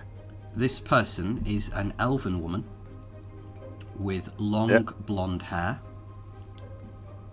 elegantly dressed in what looks like a regal... Excuse me, sorry. Elegantly dressed in what looks like a regal or royal robe, seated on a throne in a white marble hall with vaulted pillars. There is on the ground a symbol of a crescent moon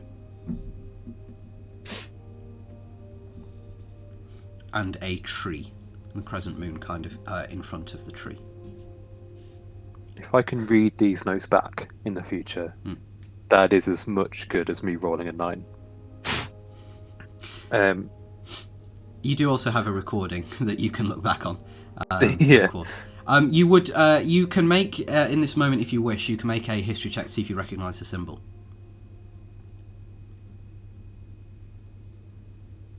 Every time I've gone into my bag of dice, I've pulled out the same dice every time.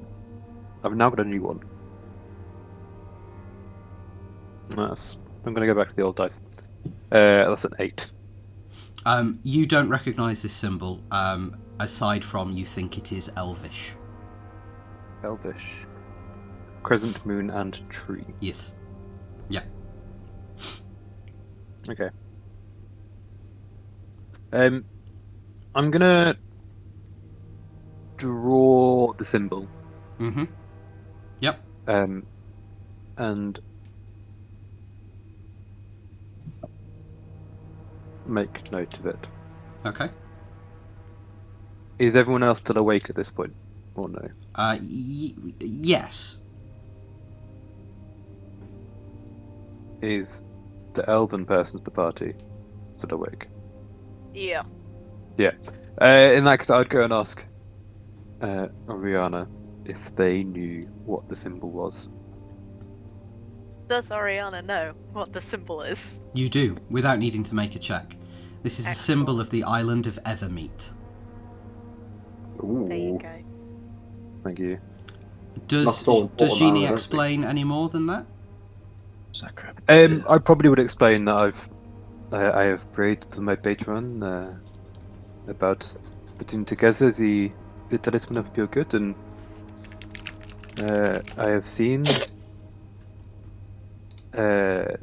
someone I assume to be royal or regal sat on a throne in a white marble hall, vaulted pillars, this symbol on the floor, long blonde hair. Do you perhaps know who this might be? DM, does Oriana know what this might be? Oriana knows that as of about 20 years ago, the queen of the elves, Amlaruil Moonflower, has gone, and the council of the royal council, formerly the Council of Matrons, has ruled Evermeet, and she has not been seen for quite some time. Amlaruil, it is believed that she left Faerun and went to Arvandor to eternal elvish bliss, and as yet there is no one on the throne of Evermeet. So you aren't sure who this woman could be. Interesting. So there's a woman on this isle that has an answer to your question of how to fix the talisman. Be it her fixing it or knowing someone who could. But we do not yet know who that might be. No. No. Interesting. Okay. Thank you, that's most kind. Do you need any help getting back to sleep? I can make some more milk, perhaps? I would like that. Would be very Coming nice. right up. Thank you. It comes with a baguette. I hope you don't mind. Perfect. I like how Génie has gone into full kind of caring for his friends in the only way he knows how, with food. Mode. Génie is the mum of the party. Génie is by far like the nicest person in this party by like a Oh, yeah. landslide. Yeah. You just don't know his backstory enough. I think no matter what Génie had done in the past, I think at this point, you know. Oh, it's not what he's done in the past. It's like what was done to him and what he needs to do in the future. Okay. Interesting. Or is it? Why are you so mysterious, Génie?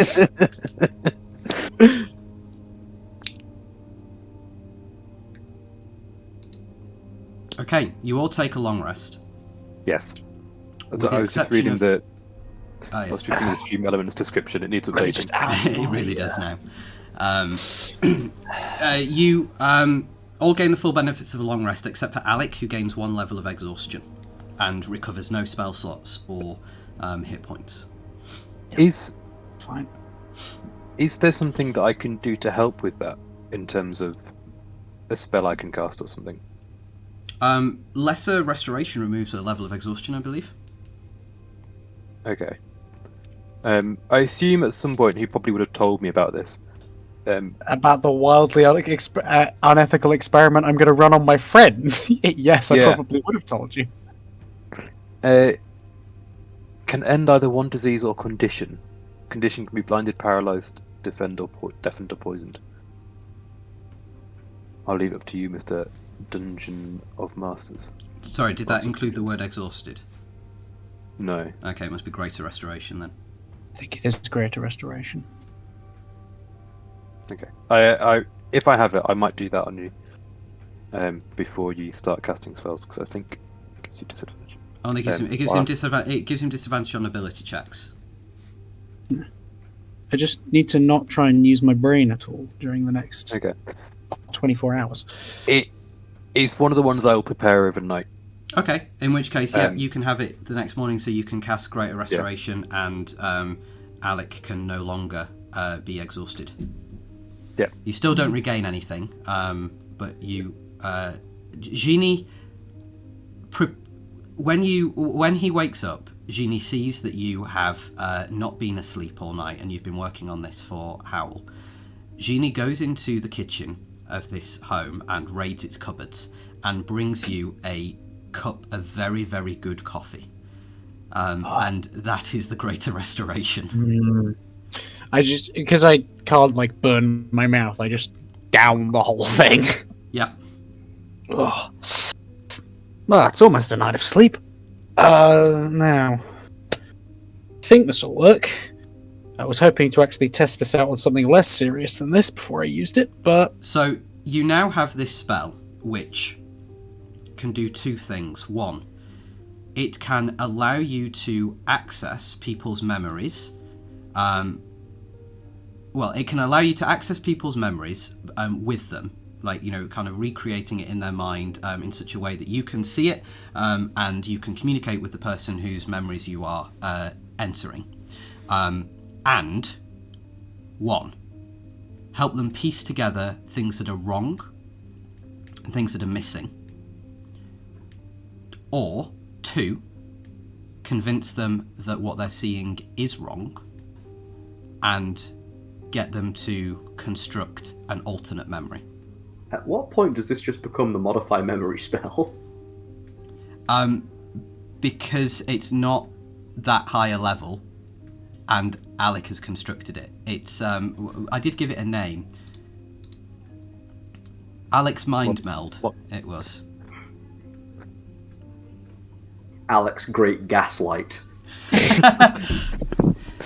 Because Alec can use Great it. at gaslighting. It's not just modify memory. It's the ability of Alec to use this spell to convince the person on whom it is cast that a memory is not there.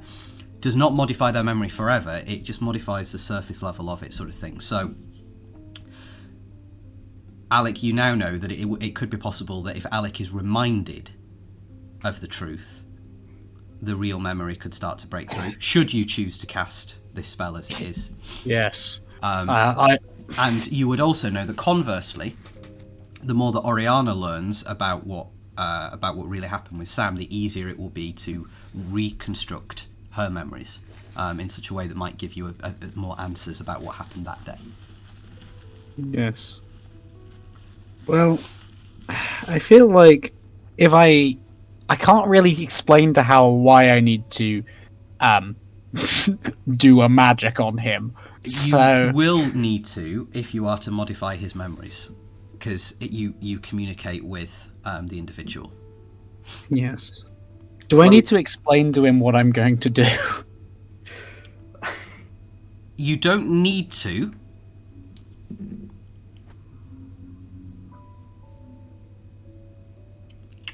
The small voice in the back of your mind wonders whether you should give Howl a choice. I think that's called a conscience stab. You wouldn't know. You've barely used it. Hey, I've been relatively morally upstanding. Ignore that time I asked Oriana to steal my friend's blood. That happened before the stream. It's fine. So I guess as Howl is like eating breakfast. Eating breakfast. Playing with his breakfast. Yeah. Let the man finish eating. Come on. So, Howl, I have an idea with how to help you with the stuff going on right now. Howl kind of like almost drags his own gaze across towards Alec and says, "Well, it better be good." I wouldn't say it was a good idea. Well, there's this spell I was working on for other reasons that I promised I wouldn't say. That might allow me to how do I say this in a way that doesn't make me sound like a psychopath? I should have thought of that before I opened my mouth. Alec, you're preaching to the choir here. Just say it. If I modify your memory to make you think Silcharde is still alive, it might help you connect your powers again. Hal puts down the coffee that Hal has been drinking with enough force to probably break the handle on the mug. Okay.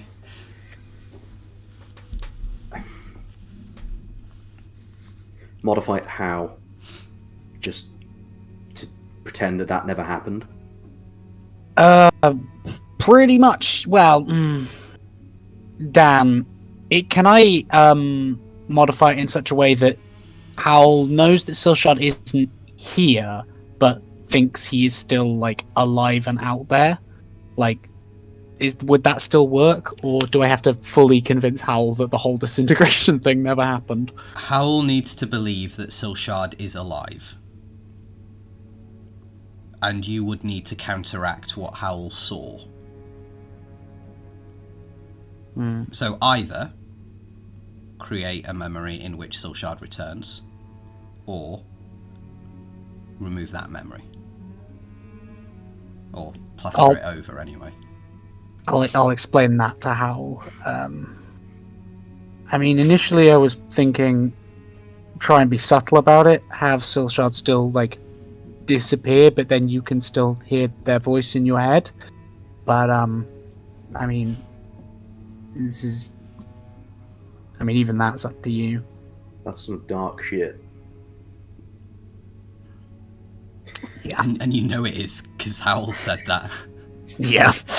I mean, I never claimed this was as I said, never claimed this was a good idea. Hal will say, the only problem with that, well, not the only problem, far from it, one of the problems with that is that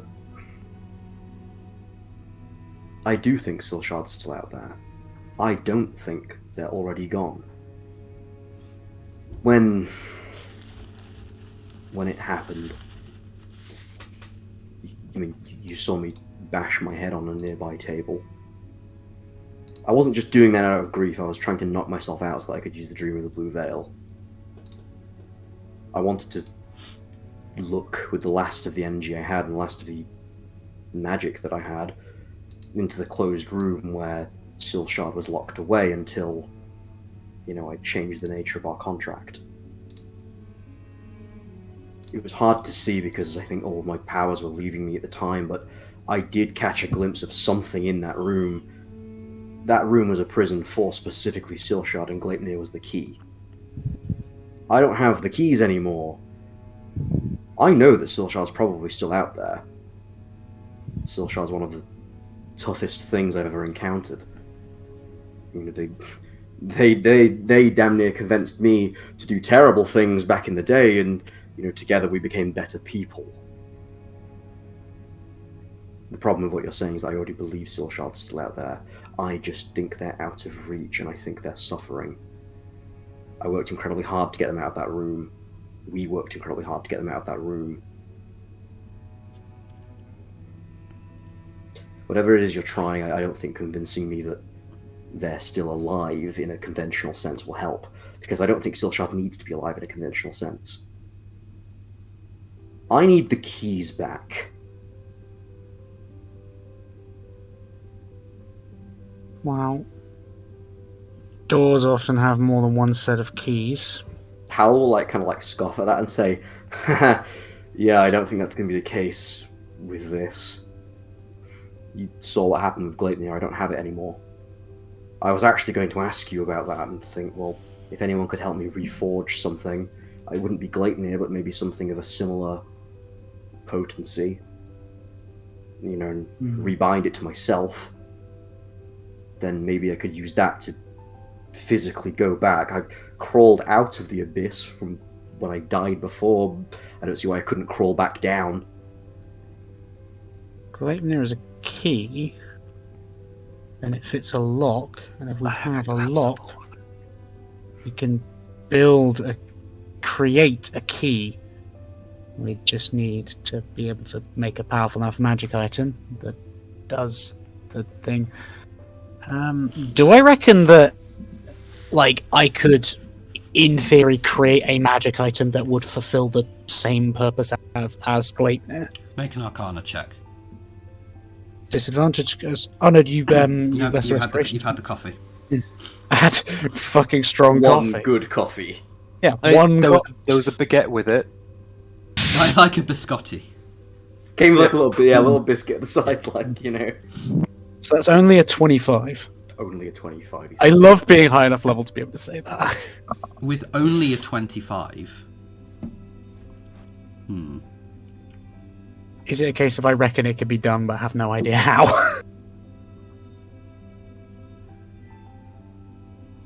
You reckon it can be done. You have some idea how.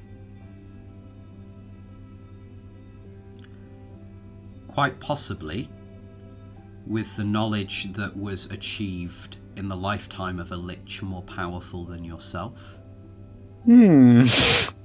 Quite possibly contained within the memories and souls of wizards who bound their spiritual essences to small gems. What did we do with the other king's tears? Something along... You need a much more powerful entity, mortal wizard, than you are, which is difficult for you to say. But in this instance, you acknowledge your own humility, and you need someone who went to much more greater magical ends than you yet have. I need a wizard who has achieved at least 20th level. Essentially, yes. Okay. In the meantime, you, Alec, can let Howl kid himself as much as he likes. He's not got his powers. What does that say to you about Silcharde's existence or not?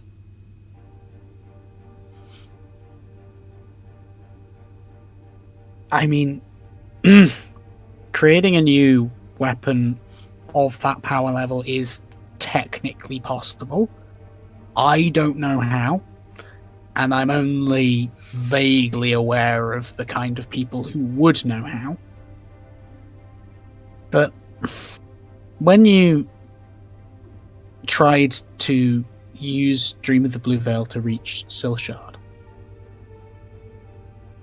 what if I, again, wildly unethical, modify your memory to make it seem like that worked in a small degree? Not enough to bring Silcharde back, but enough to maintain that connection between the two of you. Just to hold you over until we find someone who knows how to make magical key weapons. Keyblades. Oh god. Look, would it change the way I feel about the situation right now, other than Silcharde? I mean, obviously. I know this sounds undoubtedly unhealthy, but would it take away my desire to make things right? I'm worried that without... If I for a time think that there's no reason to do what needs to be done, I'm worried that I might not do what I need to do. All of this is in service of getting Silcharde back. If I already think they're here, then... How... Do you remember the conversation we had before Crisis in the lift in Carthus's tower? Do you remember what I told you? Yeah. It's a long time ago, so I'll... It's over a year, in fact. Yeah. I remember. Don't get me wrong, I remember. I've told people about that. For the benefit of the viewers. And the DM who slept since then. Yes. And the other players. I told you that the only person who had to die in Crisis was me. And yet, you still went ahead and did what you thought you needed to do to save the world. Trust me, there is nothing that will stop you doing what needs to be done. Howl, Howl's like vacant thing, like the kind of emptiness that he'd had. There's a little crack visually in Howl's face, I think. And Howl kind of like, you can see his eyes like kind of well up a little bit. And Howl, again, begins a staring contest with the coffee now, and says, "Thanks, Alec. I'm very grateful to have someone like you by my side. I hope you know, and I hope the rest of everyone knows. Well, when I was younger, I often wished for people like you all to be around me. I'm very grateful to have you here now." Well, for what it's worth, I've lost one family. I'll do everything not to lose this one. Agreed. Yeah, okay. You can do this. I'm grateful that you were transparent about it. I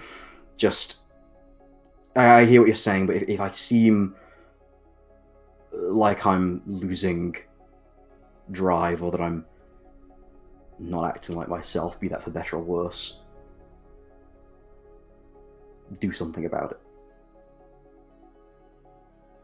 Well, in the interest of informed consent, if we remind you about what's happened, it could break the spell. So it's a very easy way to get you back on to the mental place you are now. Howl kind of like, yeah, I mean, that's fair. I suppose that makes sense. How does this work? Well, unfortunately, the spell isn't currently on my sheet because Dan hasn't created it on D&D Beyond. But based Who's on Dan? What is this D&D Beyond you speak of? it's the official digital toolset for this game called Dungeons Oh and my Dragons. God. It's really cool. I think you should play it. I think they should sponsor us. But anyway, effectively, I just stick my fingers in your head and then do a magic. Howl. Oh dear. Howl looks kind of like a little bit embarrassed by that concept and says, "That sounds rather invasive." Well, I've got no count for that one. Yeah, it is. But how I've been in people's heads before. You know I'm not gonna like knock things off the shelf. Howl kind of like shrug and say, "No, Alec, I trust you completely. Do what you have to do." Yeah, Everything is already on the floor. POV, Alec is strangling you. I guess I will attempt to cast Alec's Mind Meld. In the last seconds before Alec kind of like successfully does the thing, I want Hal to be like, "Wait, if you see anything then that you don't think I want said, just keep it to yourself." Okay, I'm an expert at keeping secrets. Cool. Yeah, I mean, I'll certainly not resist that. I assume there's some sort of saving throw. There's no saving throw if you choose to succeed. To choose to fail, you can willingly fail the saving throw. Yeah, do it. Get in my noggin. What do you do? So you are in there. What do you do? I would. I'm going to attempt to change as little as possible for like making the memory seem believable. So, when Howl attempts to knock himself out to cast Dream of the Blue Veil, I would like to change it so when he sees Silcharde or sees something in that room, he manages to reach through, and for the briefest second, he manages to touch Silcharde's hand. And as he's pulled back by Génie's healing spell, he feels a part of Silcharde come with him.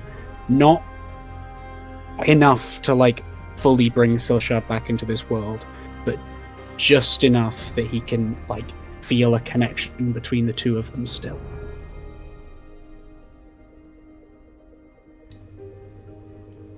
Howl, that is now your memory.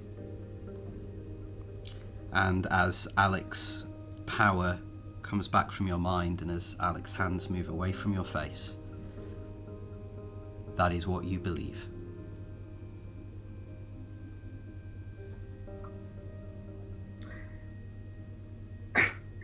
Howl will kind of like blink a little bit. Oh, go ahead. You therefore don't remember why you were feeling sad.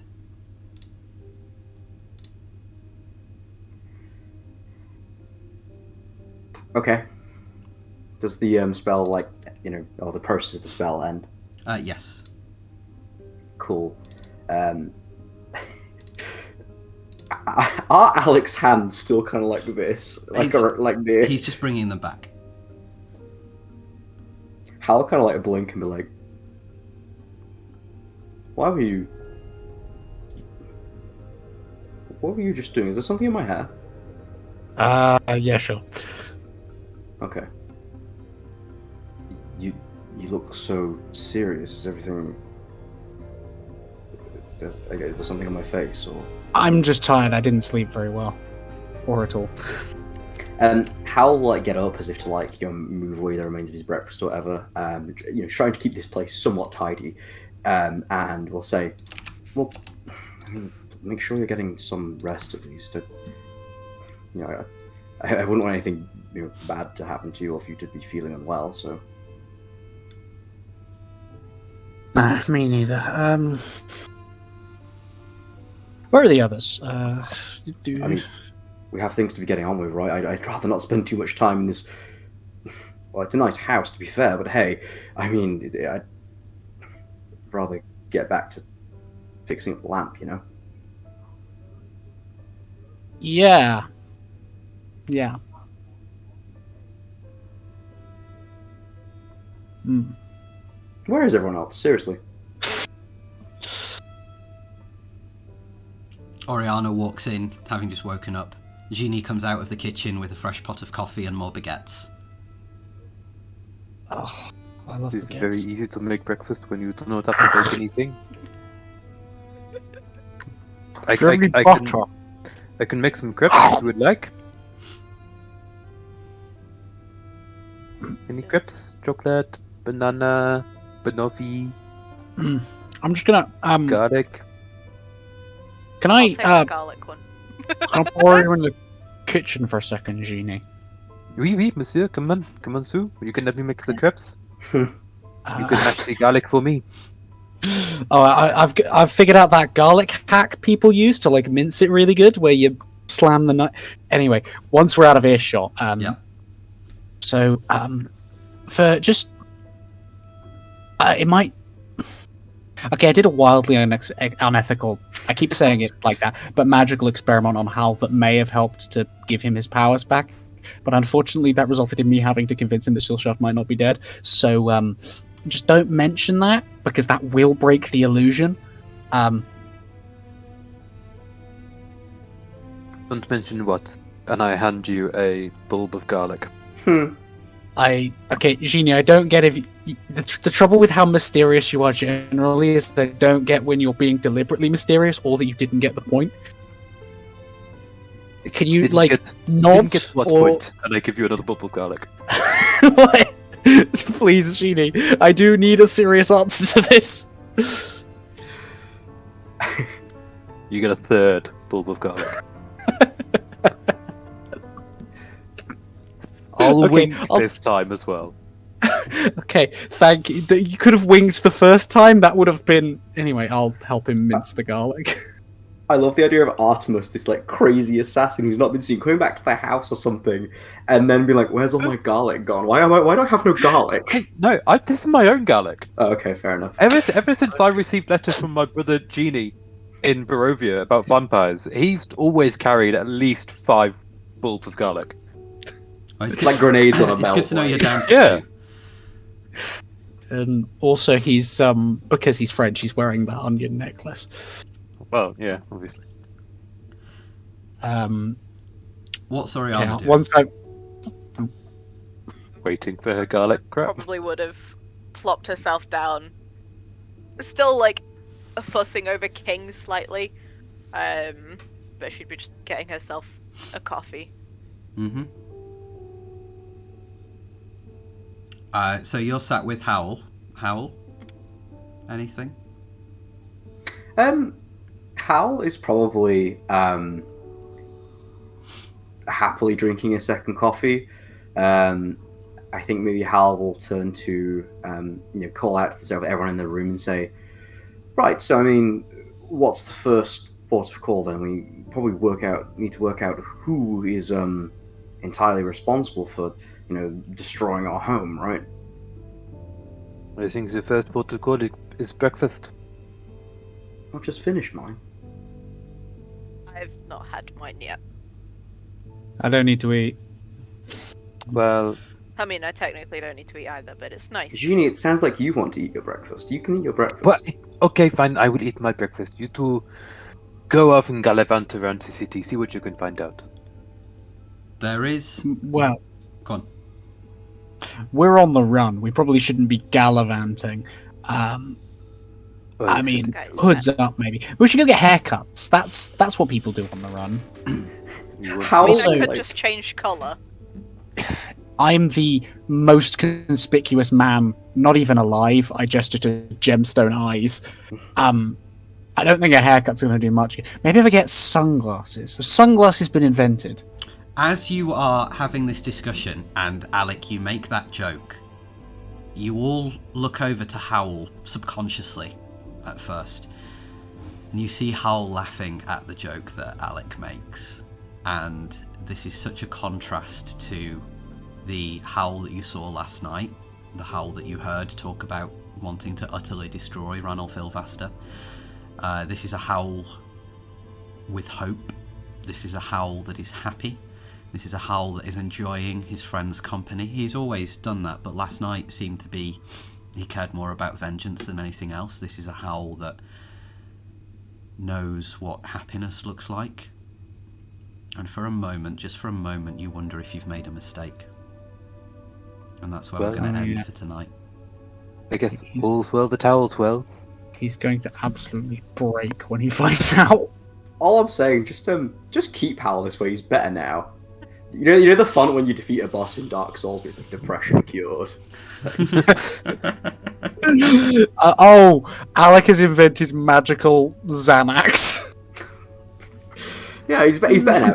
He's better now. Every day I'm going to piece together a little bit more of your memory to make you a little bit happier. Fair enough. That real slippery slope on the ethics there. Oh, this session got really unethical. I knew that Howl was going to get really unethical because man was in a really dark place and still should be really, but I wasn't expecting Alec to be like, yeah, let's commit some kind of. I'm sure that's some sort of war crime. I mean, it was done to Oriana. Her mind was obviously. I don't know if it was quite the same kind of thing, Well, it's fine because now that I've got a test subject, I can understand truly. Oh god, no! But I still have 4th level spell slots. Oriana, if you want me to fix your memories, I would like to point out first of all that I love you all very deeply, and I'm very sorry for any emotional damage that I may or may not be causing by making you play this adventure. Please know that I'm suffering as well. We can traumatize you back. You are doing, for goodness sake. Yeah. I mean, Dad, you've just handed me a key to make any NPC believe anything I want them to believe. I'm aware. Yeah. I'm also aware that, what you do next, particularly kind of, you're gonna. Well, first of all, you're gonna have to explain to Cassius and Thomas what you've done. Oh God, no! It's fine. I'll just cast the spell again. It's like Alec just starts doing this to everyone. Like, it just gets wildly out of hand. Eventually, the entire world believes that Silcharde still exists. All I'm saying is, if at any point. But if this world works on like American Gods rules, if enough people believe that Silcharde's still alive, he will still be alive. And why would it work that way? Even Dan's not read those books. Isn't that with fairies? The TV show / book series American Gods. Yeah. It's very good. You should definitely watch it. It's also in Discworld. That's a big thing. I think the Percy Jackson universe as well. Yeah. That's also, how that works. orcs in 40k work by the same logic of they believe things to be true and therefore they are true. I feel like if for ever any reason you want to reboot like this entire campaign, all you have to do is like get Alec to just gaslight the world into thinking reality is different, and then you've got a timeline that is concurrent and continues, but at a certain point everyone just decides things are different, and only Alec is left running around going, they don't know what I did. The thing about Alec is he has a Scroll of Wish, a spell that lets him convince anyone of anything, and time travel, and will never use any of them for anything dangerous because he's terrified of the consequences. How long before Dan bans this spell as well? No, I'm not gonna ban this spell. We did to let you peek behind the DM screen. The idea of modifying Howl's memory came to me in the 10 seconds before I said it out loud. Amazing. I mean, that is DMing. Yeah. The vast majority of my DMing occurs in the moment, and my notes for this session include the words, Ranulph, I am better at this than you. Which is sort of just the motive that I'm going for with Ranulph. Ranulph's plan is to eliminate unaccountable heroes, make it illegal to be an adventurer in Waterdeep, and then things about Bryn that we didn't really get to. The rest of this was sort of done off the top of my head. I don't want to break any illusions or anything, but I know you as players know, but for anyone who's been following our adventures knows, the vast majority of my DMing happens as I go. Although there is an arc for this campaign, and although I'm incredibly grateful to one of my friends for spending 4 hours with me, just kind of hashing out this entire arc, a lot of it still happens in the moment, like Silcharde's death and the consequences thereof. and it's great. And it's What do you mean Silcharde's death? No, they're still alive. Oh, sorry. It's not canon. It's cast a spell. There is Cast an a arc, spell again. there is an Cast a arc for spell the again. campaign, but we're currently like going Things keep through the happening. doorway underneath it. Yeah. Yeah. Well, we can see our destination, and we don't know the path to the destination. My- You know what the We're kind of worst- just walking around in circles in a field. Well, this is the thing, right? You know there is Or a wormhole. You know there is a path, a correct path that gets you to where you need to be, but you take the incorrect path. But is that Do okay? we? Is that okay, given you still get to the destination in the end? Do we know there is a correct path? um, We know there is a The path. correct path was me disintegrating Ranulph Ilvaster in his We- office when we met him. That would have solved all our problems. All we see is a path. We don't see any deviation from the path. This is so quickly becoming like this is becoming more of a moral dimension. well, stream. that's the thing. And- If anyone wants to go away and read what Saint Augustine wrote about getting to the correct destination via the wrong path, and then write an essay for me, they would be more than welcome to do so, and I will mark it. Yeah. You know what? Good thing. Send that essay to Dan, and he'll submit it as his own because he has to do an essay. Oh, I don't have to do anything on that. I'm writing about video games, mate. You know what I realised? It's kind of like a really dark aspect to what Alec just did. What? Alec told Hal about almost all aspects of that. Yeah. But Alec neglected to mention the fact that, if Hal, uses this more. Didn't you say something earlier about if Hal uses more and more and calls on more of that power, wouldn't that speed up the process of that all wearing out? Yes. I could have sworn you mentioned something like that earlier. Yeah. So obviously, if Hal doesn't know about that, Hal's gonna go into the next encounter, guns blazing. Yep. Oh, I forgot about that. Oh, yeah. That's why I didn't mention it. Yeah, Howell will indeed, and I guess that will put a little bit of a time, kind of an encouragement for you to act soon, to try and find a long-term solution to this particular problem. The long-term solution is me using time shift and totally not unethical. I mean, I've always got it prepared, just in case. I'm telling you, Full of there it, is I a don't like spell. Strange. Just in there case I is a need to spell. scrap the campaign in half. There is a spell. I can ritually cast it, and it lets you become a cleric. All I'm going to say. What? What? Excuse me? What is that? Ceremony. I can cast dedication. That doesn't make you a cleric. It makes you a cleric. All I'm 24 saying hours, is, it makes you a cleric.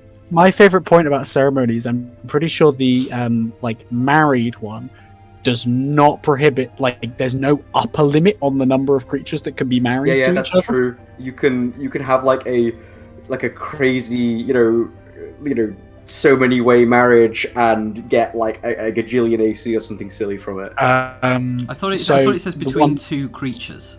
Yeah, Touch adult humanoids willing to be bonded together in marriage. you can For cast the it on next 7 the same days, each creatures target gains +2 multiple times. while they're within 30 feet of each other. A creature cannot benefit from this right again until only if they are widowed. Yeah. So you can only There- cast it once on each person. There is a thing about But it doesn't say how many people you can cast it once on. Ah. Yeah. So it's just as many That's as the you thing. can touch in one go. You can touch adult humanoids willing to be bonded together in marriage. and So if You can everybody practice holds one of my fingers, So it's like Yeah, graduation but at at least Cambridge 10. University. They hold out. The And you get fingers that and many you- wedding rings as well. Yeah. Like- also it Does it- becomes a does case it of change? do you have to touch them or if they touch you, because then it's as many people as can physically lay a part of their body on top of you. we're not gonna go down this particular path This is- yeah, this we- evening. This would be a really cool idea for a stream though. Would be sitting and musing up the most insane ways to cast spells. I quite like that. it is the only one that doesn't mention a number of people. All the others are you touch one, you touch one, you touch one. This is you touch adult humanoids. See, this reminds me of, like, I remember hearing about, what is it called? Coffee Lock or something? Which is a multi-class of Sorcerer and Warlock where you can, within rules as written, I believe, gain infinite spell slots. Like, you just don't run out, I believe. By the way, Storm's Breath, thank you for following the channel earlier. And yes, you're right in chat. Strongly recommend marrying 2 members of the party before a boss battle. My Westcote Curse of Strahd group did that just before they went into fight Strahd. They married Naylan, one character, to Esmeralda, who was a bit of a love interest, and he was like, "No, we need to wait until like we've defeated Strahd." And then someone read him the spell description, and he was like, "No, we'll do it now." Well, obviously Cassius and Howl get married. That's the Seriously. I was And then- waiting for it when no. when they're reunited. No. and then we just need to like Génie needs to marry someone, and then like Alec needs to marry someone, and then Oriana needs to marry. Bam. A small problem with the Génie might last not be time. allowed to marry someone. Génie might be married.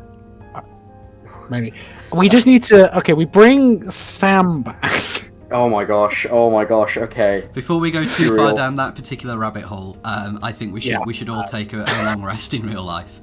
And Are we? When is our next game? Our next game is 2 Is weeks it- today, which Neat. is the 7th of November. So Monday the 7th of November at 7:30 here on twitch.tv/TheAglarion. If you want some more D&D in the meantime, you can stop by where you ask, and with whom, you might wonder. But on Saturday the 29th at 8 p.m, will the clocks have changed by then? No. Yeah. No. Well, they'll change that night, won't they? So 8 p.m. 8 p.m. or 9 p.m. depending where you are. time zone you're Yeah, in. UK time. Over on twitch.tv/gaming curate. Good to see you in the chat, by the way, Jay. Lovely to have you here. You can watch me DM some more Dungeons and Dragons. Alistair will be playing in part of I'll that. be talking to a leaf. Indeed, he will be, along with Gaming Curate, John the Bono, Noctua Robin, Deathmatch, a series of 1000. numbers, the Gaming Cleric, and possibly someone else who I'm forgetting. But Yourself.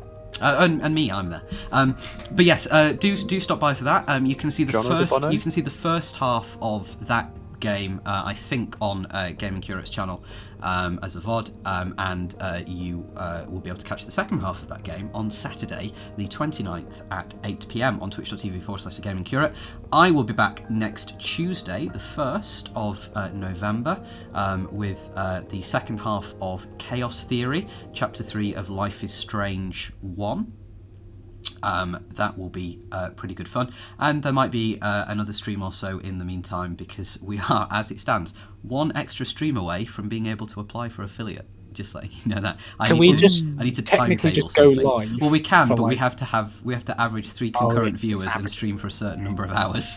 Okay, if we all jump on and go live, we can let's not game the system while we're still recording this. and let's not discuss gaming Exactly. on Twitch. Exactly. However, I think that is enough for this evening. Thank you all very much for joining us and for being part of our journey thus far. We hope to see you again in 2 weeks' time. Things have fallen apart, which is the title of the video that I didn't get to say during the session. But maybe things will begin to come back together again next week, as the entire party trick Howl into thinking that his patron, other half, and possibly closest person to him is still alive. Well, Howl already believes that Silcharde's So, still alive. good night. I'm just not going to everyone. mention it Enhance that until. belief. I'm just not going to. If I don't mention it, I'm not part.